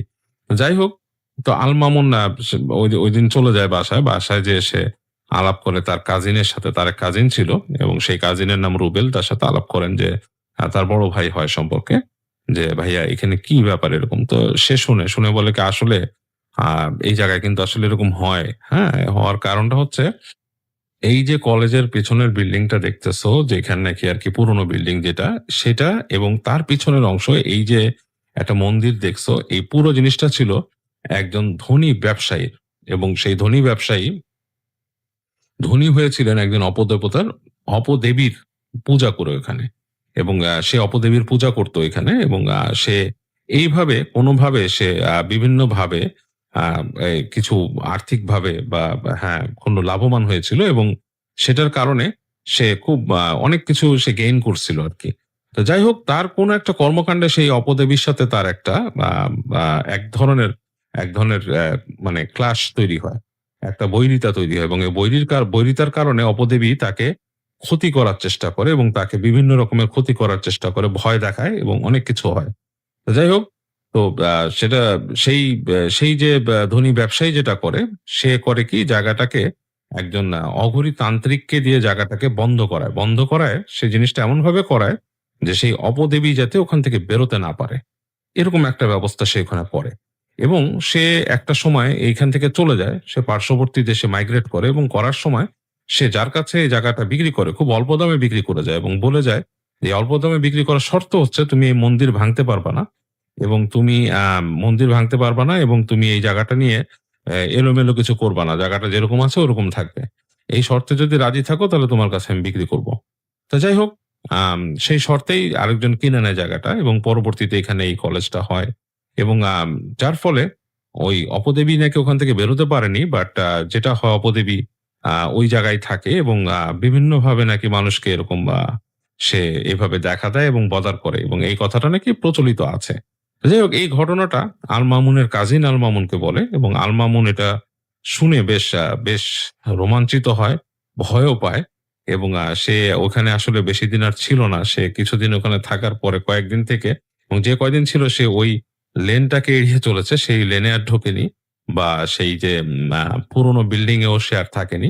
সে স্টাফ কোয়ার্টারেই ছিল এবং তারপরে সে আস্তে ধীরে ওখানে যে কয়দিন ছিল সেই কয়দিন নাকি রাতের বেলা সে একটা স্বপ্ন দেখতো এবং স্বপ্নটা খুব একটু উদ্ভট টাইপের ছিল। সে স্বপ্নের মধ্যে দেখতো যে একটা নারী মূর্তি তাকে ডাকতেছে এবং সেই নারী মূর্তির চেহারা সে বুঝতে পারতো না। বেশ আবছা একটা চেহারা নারী মূর্তি তাকে ডাকতো এবং সে দেখতো যে ডাকতো কোথায় দাঁড়িয়ে, সেই যে করিডোরের কাছে দাঁড়িয়ে ডাকছে। তো এরকম স্বপ্ন সে দেখতো। তো এর মধ্যে সে যখন বাড়ি ফিরে যায়, তার নিজের ভাষায় ফিরে যায়, তখন তার মা তাকে দোয়া-টোয়া করে এবং সে মাকে বলে যে এরকম আমি স্বপ্ন দেখি, এরকম ব্যাপার। তো তার মা তাকে দোয়া-দরুদ পড়ে দেয় এবং তাকে বেশ ঝাড়ফুঁক করে দেয় এবং বলে যে, "আসলে এরকম কোন জায়গায় যাওয়া তো ঠিক না বাবা। তুমি কেন গেছিলা? কি করবা আর?" যাই হোক, দোয়া পড়ে দেয় এবং সে আস্তে তার এই স্বপ্নগুলো কেটে যায়। সে যেহেতু ওখান থেকে চলে আসছে এবং এইভাবেই আল মামুনের কাহিনীটি শেষ হয়ে যাচ্ছে। এই ছিল আল মামুনের কাহিনী। সালটা ১৯৯৩। আমি তখন খুব ছোট ছিলাম, সম্ভবত ৪ বা ৫ বছর মতো বয়স। আমার বাবার চাকরির জায়গা বদলি হওয়াতে তিনি দি গ্রেট কারু থেকে জোহান্সবার্গে জ্যান্স ম্যাটস এয়ারপোর্টে শিফট করেন। কয়েক মাস বাসা ভাড়া বাড়িতে কাটানোর পর বাবা খুব সস্তায় কেনার মতো একটা বাড়ির সন্ধান পান নরকেম পার্কের আপবিট এরিয়া, যা বাবার জন্য যাতায়াতের অনেক সুবিধা হয়েছিল। বাড়িটা অনেক বড় এবং ওখানে একটা সুইমিং পুলও ছিল। বাবা আর মা মিলে বেশ অনেকগুলো নতুন ফার্নিচার কিনে এনে নিজেদের নতুন বাড়ি গুছিয়ে ফেললেন। আমার মা প্রতিদিন সকাল সকাল ঘুম থেকে উঠে বাবার জন্য নাস্তা তৈরি করতেন। তারপর বাবা যখন অফিসে চলে যেতেন, তখন আবার তিনি বিছানায় শুয়ে কিছুক্ষণ ঘুমিয়ে নিতেন। কিন্তু বেশ অনেকদিন পরে হঠাৎ মা খেয়াল করলেন, বাবাকে বিদায় দিয়ে ঘরে ফিরে তিনি যখন পালঙ্কের উপরে উঠতেন, তখন অন্য কেউ একজন যেন তারই সাথে পালঙ্কের উপরে বসত। মায়ের ভাষ্য অনুযায়ী তিনি স্পষ্ট খাটের উপরে সেই ওজন টের পেতেন এবং মাঝে মাঝে তার এমনটাও মনে হতো যে খাটের উপর থেকে কেউ একজন উঠে চলে গেল। অথচ বাস্তবে তিনি কাউকে দেখতে পেতেন না। বাবাকে কথা বলার পর বাবা মায়ের কথাতে তেমন একটা গুরুত্ব দেন না। এর মাসখানেক পরের কথা, আমাকে ঘুম পাড়িয়ে রেখে মা কিচেনে রান্না করছিলেন। বাড়ির বড় গেট এবং সদর দরজা দুটোই বন্ধ। হঠাৎ একটা বাচ্চার কান্নার আওয়াজে মা চমকে ওঠেন। প্রথমে তিনি ভেবেছিলেন বোধহয় আমি ঘুম ভেঙে উঠে কাঁদছি, কিন্তু পরক্ষণেই তিনি টের পান এটা কোনো শিশু বাচ্চার কান্নার আওয়াজ। রান্নাঘর থেকে যে প্যাসেজ ধরে মায়েদের বড় ঘরে যেতে হয়, ওখানে উকি দিতেই মা আরো অবাক হলেন।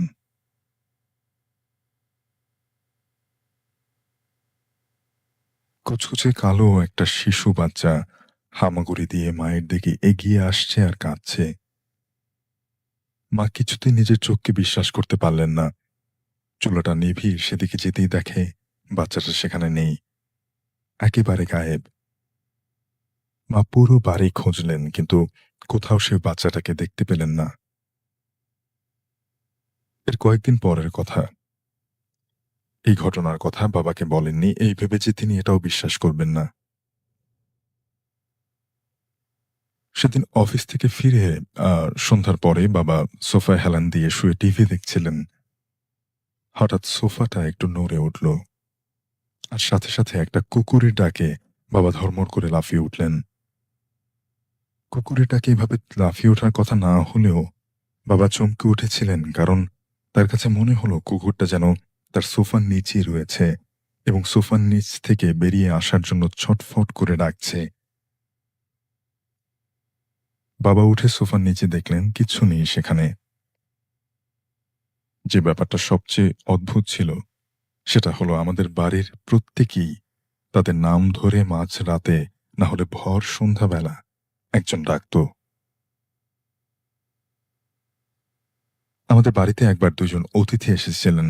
তারা রাতের বেলা যে ঘরে ঘুমিয়েছিলেন তার পাশের ঘর থেকে কেউ নাকি তাদের দুজনের নাম ধরে বেশ কয়েকবার ডেকেছে। ঘুম ভাঙতেই বাইরে এসে দেখে যে ঘরে তালা ঝোলানো। মূলত ওই ঘরটা অব্যবহৃত ছিল। বাবা মা তাদের বড় বেডরুমে ঘুমাতেন, আর তাদের পাশের ছোট্ট কামরা ঘরে আমি থাকতাম। অথচ তারা বলেন যে কেউ নাকি তাদের দুজনের নাম ধরে ওই ঘর থেকেই ডেকেছে। আমার বাবা মার সাথেও বেশ কয়েকবার এমনটা হয়েছে।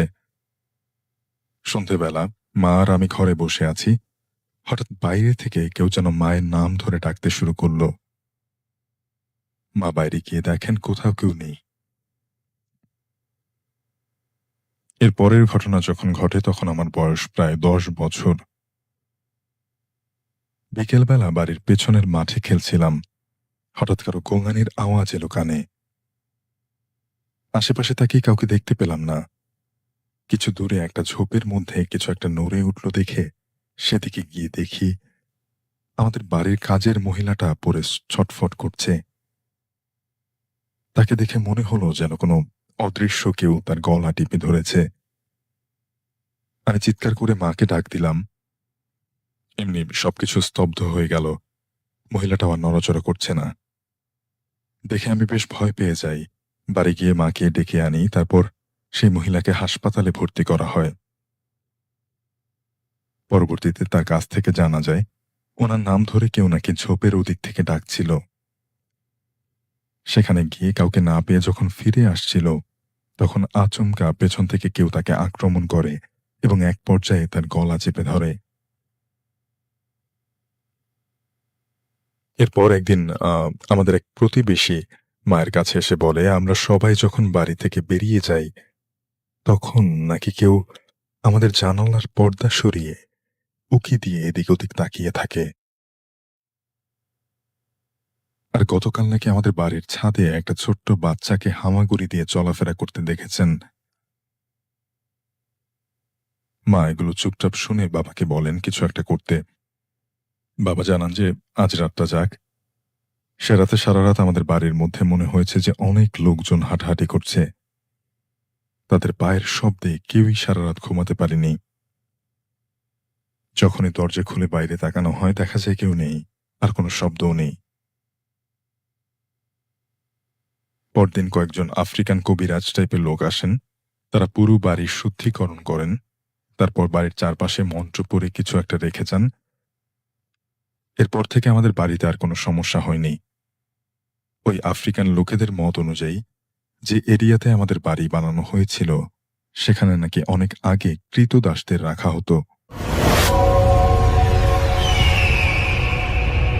ঘটনাটা হচ্ছে ঢাকা শহর কোনো একটা এলাকায় এবং এইটা হচ্ছে 2015 সালের ঘটনা। তো ওই এলাকার কাছে বাঁধন নামে একটা ছেলের বসবাস তার পরিবারের সাথে।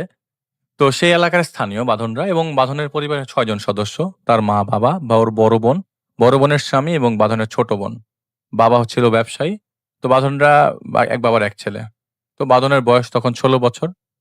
তো ছোটবেলায় তার দাদির কাছ থেকে ভয়ের গল্প-টল্প অনেক বেশি শুনতো।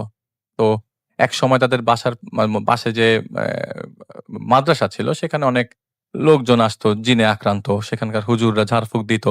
সেইটা সে আবার মাঝে মধ্যে দেখতো। উৎসুক হিসাবে দেখতো আরকি। কারণ মাদ্রাসায় সে ঢুকতে পারত। তার বাবা ওই মাদ্রাসার কমিটির একজন দায়িত্বরত কর্মকর্তা ছিল ওই মুহূর্তে। তার ছেলেটার স্বভাব ভালো ছিল না। ছেলে ছিল বাউন্ডুলে স্বভাবের এবং একমাত্র ছেলে থাকায় অনেক আশকারা পেয়েছিল।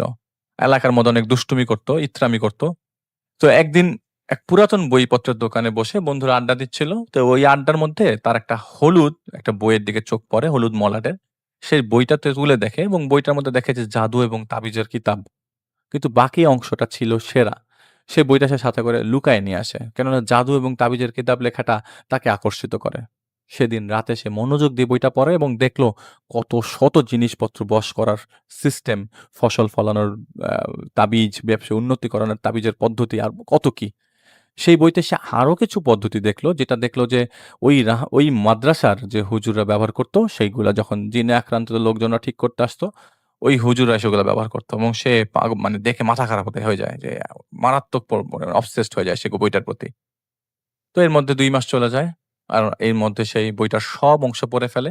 একদিন তার এক বন্ধুর সাথে প্রচন্ড ঝগড়া হয়। আর সে এতটাই রেগেছিল যে সে ঠিক করে তাকে এরকম পিটিয়ে ঠিক করবে না, তাকে তাবিজ করে উচিত শিক্ষা দিবে। তো সেই রাতে সে বইটা ঘাঁটে এবং বইটাতে একটা পদ্ধতি বের করে। সেই পদ্ধতিতে কাজ করতে গেলে কিছু জিনিসের দরকার ছিল। সাথে দরকার ছিল একটা কালো মোরগ। তো সেই জিনিসপত্র সে সংগ্রহ করে। ১ম এ ২ টা আলাদা কাগজে সেই বইয়ের নির্দেশ মোতাবেক সে দেখে যে বাম হাত দিয়ে আরবিতে লেখাগুলো সে লিখবে, তাকে লিখতে হবে এবং সে কোরআন পড়তে পারত না। তাই সে জানে না সে কি লিখছে। আর মোরগের রক্ত দিয়ে সেটা লেখতে হবে এবং সেটা শেষ করে সে এবং বাকি কাজগুলাও সে শেষ করে। কাগজে সে সূরার ১ থেকে ৯ নম্বর আয়াত সে উল্টা করে লেখে। কেননা সে সেই তাবিজের কিতাব দেখেই লিখছিল। আর সেই কালো মোরগের রক্তে লিখছিল। সে জানত না আসলে কি লিখছিল। এরপরে সে আরো কিছু কাজ করে এবং সেই কিতাবে লেখা ছিল সব নিয়ম পালন করে সেই রক্ত দিয়ে আরবিতে লেখা কাগজটির ২ টা একটা ২ কবরের পাশে মাটি খুঁড়ে গাঁথতে হবে আর একটা গাছে ঝুলিয়ে দিতে হবে। তো সেই সে তাদের কোন একটা এলাকার কবরস্থানে সেই তাবিজটা গেড়ে আসে এবং আরেকটা তাবিজ সে গাছে বেঁধে দেয় এবং সে অপেক্ষা করতে থাকে তার বন্ধুর কি পরিণত হবে। কিছুদিন পর ২ দিন পর কিছুদিন পর যাওয়ার পর তিনি বাসায় সন্ধ্যায় বাড়িতে ছিল। ছোট বোনের জন্মদিন ছিল এবং সবাই মিলে একসাথে খাবার খাচ্ছিল। এমন সময় বাঁধন যে চেয়ারটায় ছিল, সেই চেয়ারটায় সহ বাঁধনকে প্রায় ৩ থেকে ৪ গজ দূরে কেউ আচমকা ছুঁড়ে ফেলে। কোনো কিছু বোঝার আগেই বাঁধনকে পুনরায় ছুঁড়ে ফেলে ডাইনিং টেবিলের উপর অদৃশ্য কোনো শক্তি এবং ঘটনার আকস্মিকতায় হতভম্ব হয়ে যায় সবাই। মা বোনরা কান্না শুরু করে দেয়। ওই মুহূর্তে বাঁধন বেহুশ ছিল আর মুখ দিয়ে ফেনা আসছিল। তাকে দ্রুত হাসপাতালে নিয়ে যাওয়া হয় এবং জানা যায় তার বাম হাত ও বাম পা ভেঙে গেছে। তো বাঁধনকে হাসপাতালে নেওয়ার পথে সেই মাদ্রাসার যে অধ্যক্ষ তাকে ফোন দেয় তার বাবা এবং জিজ্ঞেস করে বাঁধনকে আকস্মিকভাবে এরকম ওদিক ওদিক ছুঁড়ে ফেলা হয় এবং সবাই পাগল হয়ে গেছে দেখে। তো মাদ্রাসায় যেহেতু ঝাড়ফুঁক দেয়া হতো, তো কোনো জিনের বদনজর হতে পারে। সেই মাদ্রাসার প্রধানকে বলে যে, "আপনি একটু জানেন না, আপনাদের তো অনেক ইয়াটিয়া আছে, আপনারা খুঁজে বের করার ট্রাই করেন।" তো সেই রাতে বাঁধনের বন্ধুলা ভাই এবং বাঁধনের ছোট বোন বাসায় আসে এবং এসে দেখে পুরাটা ফ্ল্যাট তছনছ হয়ে আছে এবং দেয়ালে ছোপ, ছোপ রক্তের দাগ। তাদের চোখের সামনে ফ্ল্যাটের দরজায় প্রচুর কিলঘুষির শব্দ আসছে। তারা অনেক ভয় পেয়ে যায়। আপনারা নিজেরা চিন্তা করেন আপনারা বাসায় ঢোকার পর দরজার মধ্যে যদি কিলঘুষির শব্দ আসতে থাকে তাহলে কিরকম লাগবে? কিন্তু কেউ নাই। তারা ভয়ে ফ্ল্যাট থেকে ফ্ল্যাটের দরজা খুলে বের হয়ে যায়। তো ওই দিন ফজরের নামাজের পর বাঁধনের বোন এবং দুলাভাই যা দেখেছিল তা মাদ্রাসার প্রধানকে জানানো হয়। আর ওইদিকে বাঁধনের অবস্থা খুব খারাপ। বাম পা এবং বাম হাত ভেঙে গেছে। পরদিন দুপুরে বাঁধনের হুঁশ আসলেও সে কথা বলছিল না। দাঁতে দাঁত লাগিয়ে রেখেছিল। তো ওই মুহূর্তে বাঁধনের চিকিৎসা চলছিল। এর মধ্যে বাঁধনের বাবা সেই মাদ্রাসার প্রধানের সাথে দেখা করে এবং উনার কাছে জানতে চায় ঘটনা কি? কেন হঠাৎ করে সবার সামনে এরকম আছাড় মারলো এবং ফ্ল্যাটে ভাঙচুর করলো? কে আসলো? তো হুজুরের কাছে তিনি জানতে চাইলেন। তো ওই মাদ্রাসাটা ওই এলাকার অনেক প্রসিদ্ধ মাদ্রাসা। তো সেখানে জিনরা লেখাপড়া করত। সেই মাদ্রাসার প্রধান এবং সবাই সেটা জানতো। মাদ্রাসার প্রধানের সাথে ওইখানকার এক জিন শিক্ষার্থীর পরিবারের সাথে সাক্ষাৎ ছিল। তো হুজুর বলে রাতে উনি ওই ছাত্রদের জিন সর্দারের সাথে কথা বলবে এবং জেনে নেবে কাহিনী কি, কোথা থেকে আসছে। এদিকে বাঁধনের পরিবারে কেউ তাদের ফ্ল্যাটে প্রবেশ করলে তাদের দিকে কেউ না কেউ কোনো জিনিস ছুঁড়ে মারছে এবং অনেক জিনিসপত্র ছুঁড়ে আসছে। তো তারা কেউ ঘরে থাকতে পারছিল না। সেই রাতে মাদ্রাসার প্রধানের সাথে সেই মাদ্রাসায় অধ্যয়নরত জিনের সর্দারের সাথে কথা হয়। তো জিন সর্দার বলে বাঁধন কারোর ক্ষতি করতে চেয়েছিল এবং ভুলক্রমে সে একজন হুদ্দামকে ডেকে নিয়ে আসছে। তো হুজুর জানতে চায় হুদ্দাম মানে? তো ওই জিন বলে হুদ্দামরা হচ্ছে উপত্যকায় থাকে, তারা কারো ক্ষতি করে না, কারো উপকার করে না। আর এই হুদ্দাম এখানকার কেউ নাই এবং সে কোথা থেকে আসছে তাকে জিজ্ঞেস করতে হবে। তো হুজুর জানতে চায় বাঁধন কিভাবে কি করলো। তো সর্দার বলে তো যে কিতাবে জাদু মন্ত্র ছিল সেটা সে জানতো না, সে হুদ্দামকে মানে হাজির করার কাজটা করেছে। উল্টা করে যা লেখা ছিল সে হুদ্দামকে আহ্বান করে তার গোলামির জন্য, কিন্তু হুদ্দামকে তো তার গোলাম বানানো সম্ভব না। আর এখন সেই বাঁধন সেই জাদুর বস্তুগুলো কোনো কবরস্থানে পুঁতে দিয়ে আসছে, যার কারণে হুদ্দাম কষ্ট পাচ্ছে। এখন এই জাদুর বস্তু যদি তুলে ফেলা যায় তাহলে এখান থেকে একমাত্র হুদ্দামকে সরানো যাবে, এর ছাড়া সম্ভব না। না হলে হুদ্দাম একদম এই ছেলেটাকে মেরে ফেলবে। তো হুদ্দাম দেখেছে, এটাও দেখেছে হুদ্দাম যে তার পরিবারের আশকারা পেয়ে ছেলেটা খারাপ হয়ে গেছে। তো এখন তার ক্ষতি না ছাড়া যাবে না।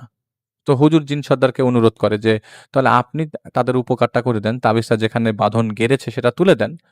তো জিন সর্দার মানা করেন যে এইটুকু জানি যে জিনিসটা কবরস্থানে আছে, সেটা শুধুমাত্র হুদ্দামই জানে কোন কবরস্থানে, আর সেই কবরস্থান থেকে কেবল ইনসানই পারবে সেই জাদুর বস্তু সরাতে, আমরা পারবো না।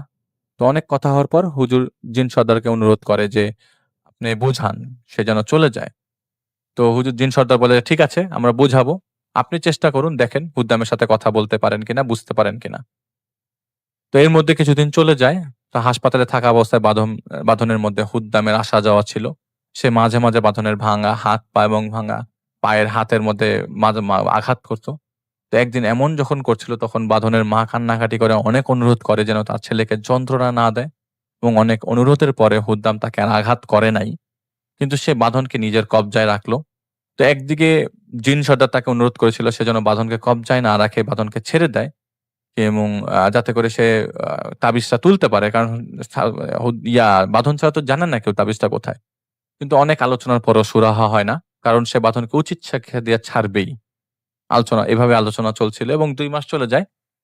তো বাঁধন সম্পূর্ণরূপে হুদ্দামের কন্ট্রোলে ছিল। দিনে একবার খেত, তাও ভোর রাতে, আর কথাও বলতো না। তো ওই মাদ্রাসার হুজুররা চেষ্টা করছিল প্রতিদিন নিয়ম করে ঝাড়ফুঁক করার। তো হঠাৎ করে একদিন বাসার মধ্যে বাঁধনকে পাওয়া গেল না। তাকে অনেক খোঁজাখুঁজি করে তাদের বাসার পাশে ওই মাদ্রাসার সাথে একটা মসজিদ আছে, নামকরা মসজিদ, সেই মসজিদের মধ্যে তাকে পাওয়া যায়। তো আপনারা চিন্তা করেন তার হাত পা ভাঙা, তো এখানে তো যাওয়া সম্ভব না, তাকে কেউ নিয়েও যায় নাই, তাহলে কিভাবে সম্ভব, সে এখানে কিভাবে গেল? তার ওইদিন জোহরের ওয়াক্ত ছিল, নামাজের সময় সে কোনো একটা কাতারের মধ্যে বসেছিল এবং অন্যান্য মুসল্লিরা তাকে সরানোর চেষ্টা করছিল। তো তারা তো জানতো না ঘটনা কি। তো বাঁধনকে ধরতে গেলে বাঁধন ভাঙা বাম হাত দিয়ে তাদের সবাইকে সাবধান হওয়ার জন্য ইশারা করে বলে যে তোমরা সরো, তোমাদের সাথে আমার কোনো শত্রুতা নাই। আর চোখ তখন বাঁধনের পুরো লাল হয়েছিল। এরকম কথা শুনে ওইখানকার মধ্যে থেকে একজন লোক ওই মাদ্রাসা দ্রুত একজন মাদ্রাসার প্রধানকে ডেকে নিয়ে আসে। তো যেহেতু ওই দিন সাধারণ দিন ছিল, জামাতে বেশি লোক ছিল না, মাদ্রাসার ছাত্ররা ছিল, উনি এসে দেখেন অবস্থা বেগতিক। বাঁধনের বাবাকে তিনি ফোন করে বলেন বাঁধন এখানে। তো বাঁধন চেষ্টা করতে থাকে হুদ্দামের কাছে, জানতে চায় যে উনি এখানে কেন এসছেন। তো হুদ্দাম বাতাসের মধ্যে শুকে বলে, মানে হুদ্দাম কিন্তু ছেলেটার ভিতরে বাতাসের মধ্যে শুকে বলে যে না, তোমাকে দিয়ে হবে না। তো হুজুর জিজ্ঞেস করেন কি হবে না? তো হুদ্দাম বলে তোমার দিল সাফ না, তোমার দিল পরিষ্কার না, যখন দিল সাফ হবে তখন তুমি আমার কাছে আসবা। তো উনি অনুরোধ করেন বাঁধনকে বাড়ি নিয়ে যেতে, কিন্তু হুদ্দাম সাফ না করে দেন। এদিকে এই ব্যাপারটা ছড়িয়ে পড়ার কারণে এলাকার লোকজনরা উৎসুক জনতা ভিড় করেছে যে একটা ছেলেকে জিনে ধরছে, সে সবাই দেখতে আসছে। তো এইভাবে ওয়াসরের ওয়াক্তের কাছাকাছি শুরু হওয়ার সময় হুদ্দামকে ছাড়াবেন এই সিদ্ধান্তে হুজুর ঝাড়ফুঁক শুরু করেন, বলতে থাকে যে খবিশের বাচ্চা, মানে হুজুর চেতে গেছে যে খবিশের বাচ্চা, আজ তোকে বন্দি করব। সর্দার তোকে কিছু বলতে মানা করছে দেখে তোকে কিছু বলি নাই, আজকে আমি তোকে বোতল বন্দি করবই, বোতল বন্দি করে তোকে বাথরুমের ভিতরে রাখবো। এই আমাকে কেউ বেতেনে দেখেও, এইটাকে আজকে আমি সাইজ করবই। তুই জানিস আমার কত সম্মান, লোকে আমাকে কত সম্মান করে, তোকে সম্মান করতাম, সর্দার বলেছে তাই, আজ তোকে আমি জ্বালিয়ে দিব। তো ওনাকে কেউ একজন বেত এনে দেয়। তো উনি যখন হুদ্দামকে মারার জন্য তেড়ে আসেন তখন হুদ্দাম বলেন যে ইয়াতু ইজ্জুমান তাসাউ ওয়াতু জিল্লুমান তাসাউ। তো হুজুর উত্তেজিত হয়ে বলে এই উঠ খবিশের বাচ্চা, কি বলছিস তুই? সে আবার বলে ভারী গলায় বলে ওয়াতু ইজ্জুমান তাসাউ ওয়াতু জিল্লুমান তাসাউ, খামোশ, আর এক পা যদি এগোও তোমার জন্য ভালো হবে না। হুজুর এগিয়ে যেতে যেতে থেমে যায়। তো বাঁধনের বাবা আসে, অনুনয় বিনয় করে। তো অনেকক্ষণ বিনয় করানোর পর বাঁধন হঠাৎ করে দেখা যায় বেহুশ হয়ে যায় এবং তাকে বাড়ি নিয়ে আসে। তো আরো 2 সপ্তাহ চলে যায়। তো বাঁধনের বাবা অনেক জায়গায় চেষ্টা করতে থাকে। একদিন একজন ইমামের মাধ্যমে উনি জাহিদ ভাইয়ের সাথে যোগাযোগ করেন। তো জাহিদ ভাই প্রথমে যেতে রাজি হয় নাই। তো জাহিদ ভাই পরে পুরো নাম ঠিকানা নিয়ে জাহিদ ভাই জিনকে দেয়। তো জাহিদ ভাই জিনের কাছে জানতে চাইলে ছেলেটার সমস্যা সম্পর্কে কি হইছে না হইছে। তো তিনি অপেক্ষা করতে বলেন এবং জাহিদ ভাইয়ের জিন চলে যায়। তো সেদিন ফজরের কিছুক্ষণ আগে জাহিদ ভাইয়ের জিন আসে এবং বলে, "শুনতে থাকো। বাঁধন তাবিজের কিতাব ব্যবহার করতে যেয়ে ভুলে একজন ঈমানদার পাহাড়ি জিনকে কুফরি করে ডেকে নিয়ে এসছে। সে চেয়েছিল একটি, হয়েছে আরেকটি। এখন এই জিন বাঁধনকে যথেষ্ট শিক্ষা দিয়েছে। এখন সে চলে যেতে চাচ্ছে। তাই সে কিছুদিন আগে মসজিদে গিয়েছিল। বাঁধনকে দিয়ে সেই হুজুরকে বলে দিতে কোথায় সে তাবিজ রাখা হয়েছে। কিন্তু সেই হুজুরের দাম্ভিকতা দেখে তার মনে হয় এই লোককে কথাগুলো বলা ঠিক হবে না। সে কুমতলব নিয়ে তাবিজটা সরিয়ে তার নিজের জায়গায় রেখে দিতে পারে। এতে ওই হুদ্দাম মুক্ত নাও হতে পারে।" তো জাহিদ ভাই জানতে চায়, "তা এখন কি করা যায়?" তো ওই জাহিদ ভাইয়ের জিন বলে, "তুমি কি তাবিজ তুলতে পারবা?" তো জাহিদ ভাই নির্দ্বিধায় বলে, "হ্যাঁ, পারবো।" তো উনি বলে যে, "এখানে কিন্তু ঝুঁকি আছে। তোমার উপর কিন্তু হামলা হতে পারে। জিনদের কারণ বাঁধন এমন এক জায়গায় তাবিজ পুঁতেছে, সেই জায়গাটা ভালো না। তো আগেই বলেছি চিন্তা করে দেখো।" তো ওই সময় জাহিদ ভাই এসব চিন্তা করত না। তাই কিছু না বলে তিনি বলে যে, "না, আমি পারবো। আপনি আমাকে আমল শিখায় দেন।" তো বলে, "ঠিক আছে, তুমি ৩ দিন রোজা রাখো এবং রোজা রাখার ৩য় দিন সেই বাসায় যাবা এবং সাথে করে নিয়ে যাওয়া পানি দিয়ে ইফতার করবা। তার সাথে নিয়ম মেনে চলবা এবং বাকিটা তুমি বুঝে যাবা।" তো তার কথা মতো ৩ দিন রোজা রেখে আমল করে এবং ৩ দিনের দিন সেই বাসায় সে প্রবেশ করে। সে বাসায় ঢুকে জাহিদ ভাই। তো সে নরমালি কোনো বাসায় ঢুকলে জাহিদ ভাইয়ের একটা জিনিস কি, সে ভালো খারাপ বুঝতে পারে। তো সেদিন সে বাসায় ঢুকে তিনি কিছুই বুঝতেছিল না। তো বাসায় যাওয়ার পর তাকে দেখে লোকজন সবাই অবাক হয়ে যায়। কি ব্যাপারে, এই ইয়াং মানুষটা কোথা থেকে আসছে? এ কি কাজ করতে পারবে নাকি? সবার মধ্যে একটা কনফিউশন থাকে যে কাজ করতে পারবে কিনা। তো তাকে যে ইমাম সাহেব খবর দিয়েছিল, সেই ইমাম সাহেব বাঁধনের বাবার সাথে যোগাযোগ করে। তো তারা সবাই তার কথা বলে, আগে ঘটেছে। তো মাগরিবের আজান দিলে তিনি ওই মসজিদে নামাজ পড়ে। দেরি না করে বাঁধনের কাছে যায়। তখন তার পরিবার চাচ্ছিল যে মাদ্রাসার যে হুজুরটা বাঁধনকে একবার চেষ্টা করেছে ঝাড়ফুঁক করা, তার সাথে যেন তিনি কাজ করে। তো উনি এটা শুনেই মানে জাহিদ ভাই আর কোনো কিছু রিপ্লাই না দিয়ে বাঁধনের রুমে যায় এবং গেট লাগায় দেয়। তো জাহিদ ভাই সালাম দেয়। তো কোনো উত্তর নাই। তো জাহিদ ভাই ফ্লোরে বসে এবং তাকে শেখানো আমলটা করতে থাকে। তো ২ মিনিট পর ওই ছেলের ভেতর থেকে হুদ্দাম কথা বলা শুরু করে। "তুমি তো অনেক চালাকি করো। তবে তা তোমাকে আরেকজন শিখিয়ে দেয়। তোমার নিজস্ব কোনো চিন্তা চেতনা নাই।" তো জাহিদ ভাই বলে, "কেন?" সে বলল, "এই যে যেই আমির মানে যেই জিনের বংশ তোমার সাথে আছে, সে তোমাকে যা শিখিয়ে দিয়েছে তুমি তাই করছো এবং তার মতোই করলা। তো নিজে কিছু চেষ্টা করলা না।"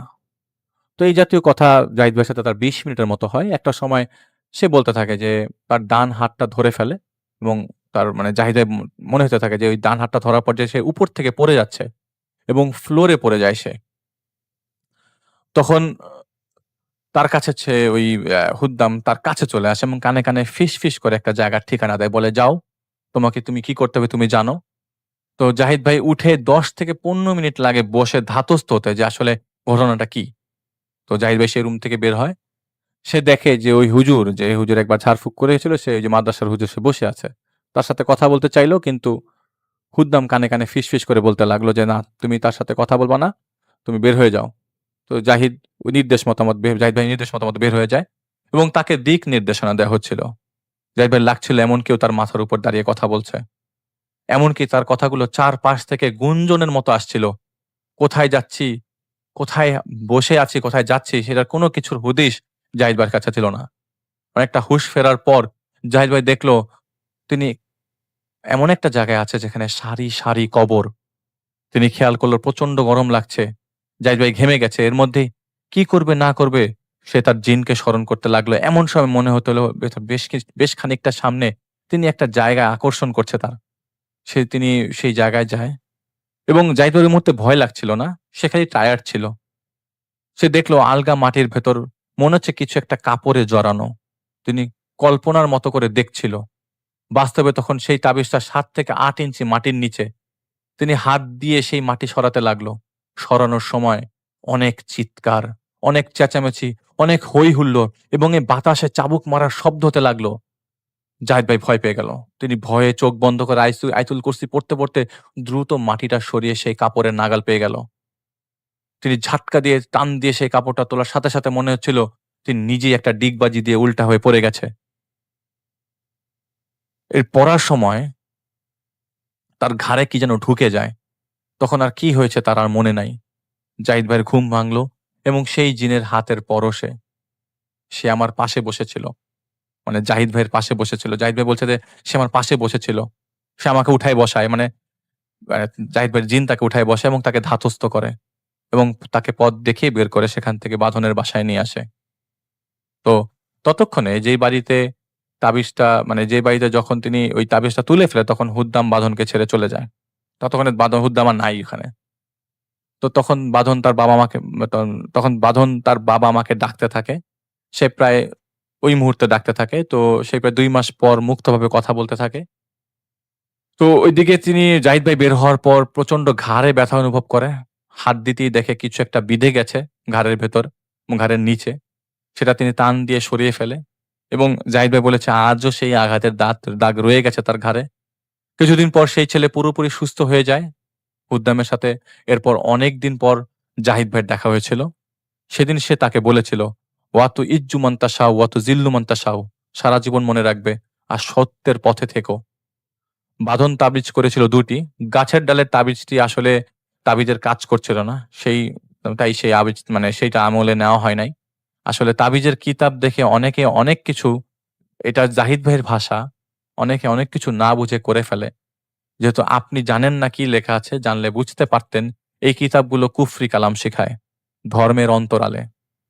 জাহিদ ভাই সেদিন এর পর থেকে এরকম ঝুঁকিপূর্ণ কোনো কিছু উদ্ধার করার কাজ ছেড়ে দেয়।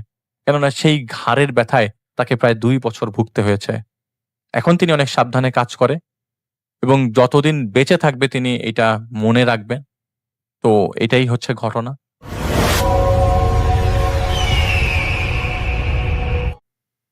সময়টা ২০১৭ সালের জানুয়ারি মাসের প্রথম সপ্তাহ হবে। তাকে গাজীপুর বঙ্গবন্ধু সাফারি পার্ক থেকে আরেকটু সামনে তুলা উন্নয়ন বোর্ডের ভেতরের গ্রামে। ঘটনাটা আমার নিজের সাথেই ঘটেছিল। সেদিন ভালো শীত পড়েছিল, তাই তড়িঘড়ি করে খেয়ে শুয়ে ফেসবুক স্ক্রল করছিলাম। হঠাৎ মামার ফোন। জানতে পারলাম মামির ছেলে হয়েছে। কিছু দরকারি জিনিসপত্র নিয়ে ময়মনসিংহ যেতে হবে আজকে রাতেই। দেরি না করে ফ্রেশ হয়ে রওনা দিলাম। বাসা থেকে বের হতে হতে 11:30টার কিছু বেশি বেজে যায়। বাড়ি থেকে সামান্য দূরেই বাজার। এসে দেখি সিকিউরিটি গার্ড ছাড়া কেউ নেই, কোনো রিক্সাও দেখতে পেলাম না। অগত্যা বাধ্য হয়ে হাঁটা শুরু করলাম মেইন রোডের দিকে। বেশি দূর না, 1 কিলোমিটারের মতো হবে।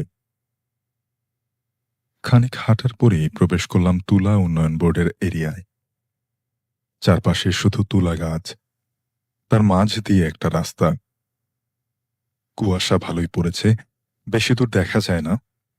ঠান্ডার মাঝে হাঁটতে ভালো এবং ভয় দুটোই লাগছিল। আচমকা মনে হলো আমার পেছনে কেউ আসছে। দাঁড়িয়ে গেলাম, পেছনে তাকালাম। দেখতে পেলাম এক হুজুর টাইপের লোক আসছে। ল্যাম্পপোস্টের আলোয় তার মুখখানা দেখতে পেলাম। যাক, অন্ততপক্ষে একজনকে পাওয়া গেল, মনে একটু সাহস পেলাম। তার সাথে হাঁটতে লাগলাম। জিজ্ঞেস করলাম কোথায় যাবেন। সে বলল সামনেই যাব, আপনি কোথায় যাবেন? বললাম ময়মনসিংহ। সে বলল এই রাতে বাস পাবেন? আমি বললাম ইনশাল্লাহ পেয়ে যাব। কথা বলতে বলতে মেইন রোডে এসে পড়লাম। ট্রাক, কাভার্ড ভ্যান ছাড়া আর কিছুই চোখে পড়ল না। খানিক সময় দাঁড়িয়ে রইলাম দুইজন। হঠাৎ করে সে বলে উঠল, আজ যেও না। আমি বললাম কেন? সে বিরক্ত হয়ে বলল, এত প্রশ্ন করো না, তোমার ভালোর জন্যই আমি বলছি। আমি তার কথায় তোয়াক্কা করলাম না। দেখলাম সে রাস্তার পাশের একটা দোকানের বেঞ্চে গিয়ে বসল। আমি হাত নাড়িয়ে ট্রাক থামানোর চেষ্টা করছি। একটা ট্রাক আমার সামনে এসে থামল। হেল্পারের সাথে কথা হলো। উঠতে যাব এমন সময় লোকটা চেঁচিয়ে বলে উঠল, আজ যেও না। তখন রাগে গজগজ করতে করতে বললাম, কেন? আমি যাব তাতে আপনার কি? ক্ষতি হলে আমার হবে, আপনার কি? এই বলে ট্রাকে উঠে বসলাম। ট্রাক চলতে শুরু করলো। জানালা দিয়ে পেছনে তাকালাম, কিন্তু লোকটাকে আর দেখতে পেলাম না। ভাবলাম বাসায় ফোন দিয়ে জানালাম যে গাড়ি পেয়ে গেছি। মওনা পার হতেই লোকটার কথা মনে পড়ল। চোখে ঘুম চলে আসলো। ঘুম ভাঙল ঝাঁকিতে। ড্রাইভারকে জিজ্ঞেস করলাম কোথায় এসছি। বলল ভালুকার কাছাকাছি। সামনে তাকিয়ে রইলাম।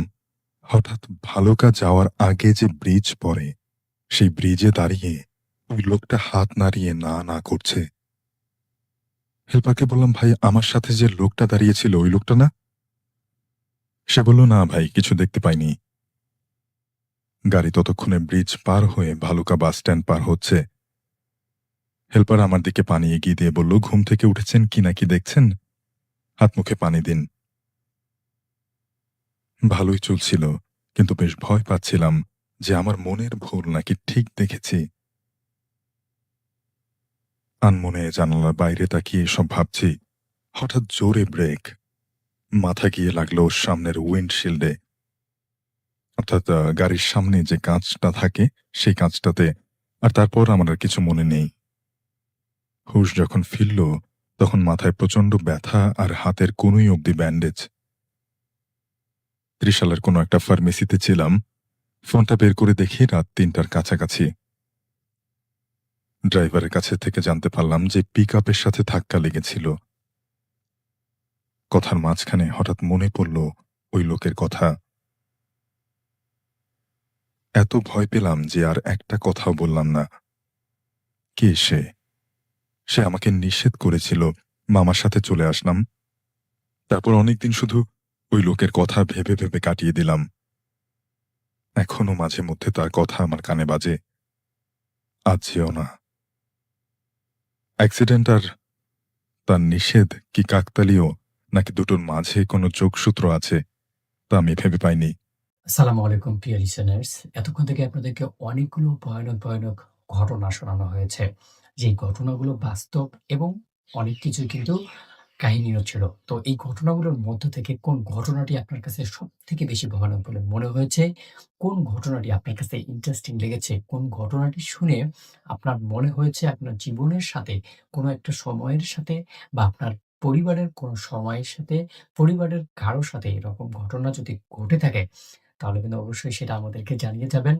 আমরা আপনাদের মন্তব্যগুলো, আপনাদের ভালোবাসাগুলোকে অনেক বেশি মিস করি। তো প্রিয় লিসেনার্স, যারা এখন পর্যন্ত আমাদের এই এপিসোডটি শুনতেছেন, তাদেরকে জানাচ্ছি অন্তঃস্থল থেকে শুভেচ্ছা, ভালোবাসা এবং যারা আমাদের ইতিমধ্যেই একজন করে সাবস্ক্রাইবার, তাদেরকে জানাচ্ছি অসংখ্য ধন্যবাদ। আর যারা এখন পর্যন্ত আমাদের চ্যানেলটিকে সাবস্ক্রাইব করে রাখেননি, আমি রিকোয়েস্ট করব অবশ্যই আমাদের চ্যানেলটিকে সাবস্ক্রাইব করবেন। কারণ আমাদের এই চ্যানেলটি সবসময় এইরকম ভয়ানক ঘটনাগুলো একত্রিত করে, বাছাই করে, মানে অনেক কষ্ট করে কিন্তু এই ঘটনাগুলো আমি আপনাদের জন্য রেডি করি। অবশ্যই আপনারা আমাদের চ্যানেলটিতে ভিজিট করলেই সেটা বুঝতে পারবেন। তো দর্শক, শেষ করছি আমাদের আজকের এপিসোড। আবারও দেখা হচ্ছে নতুন এপিসোডে, নতুন আরো অনেকগুলো ভয়ানক ঘটনা নিয়ে।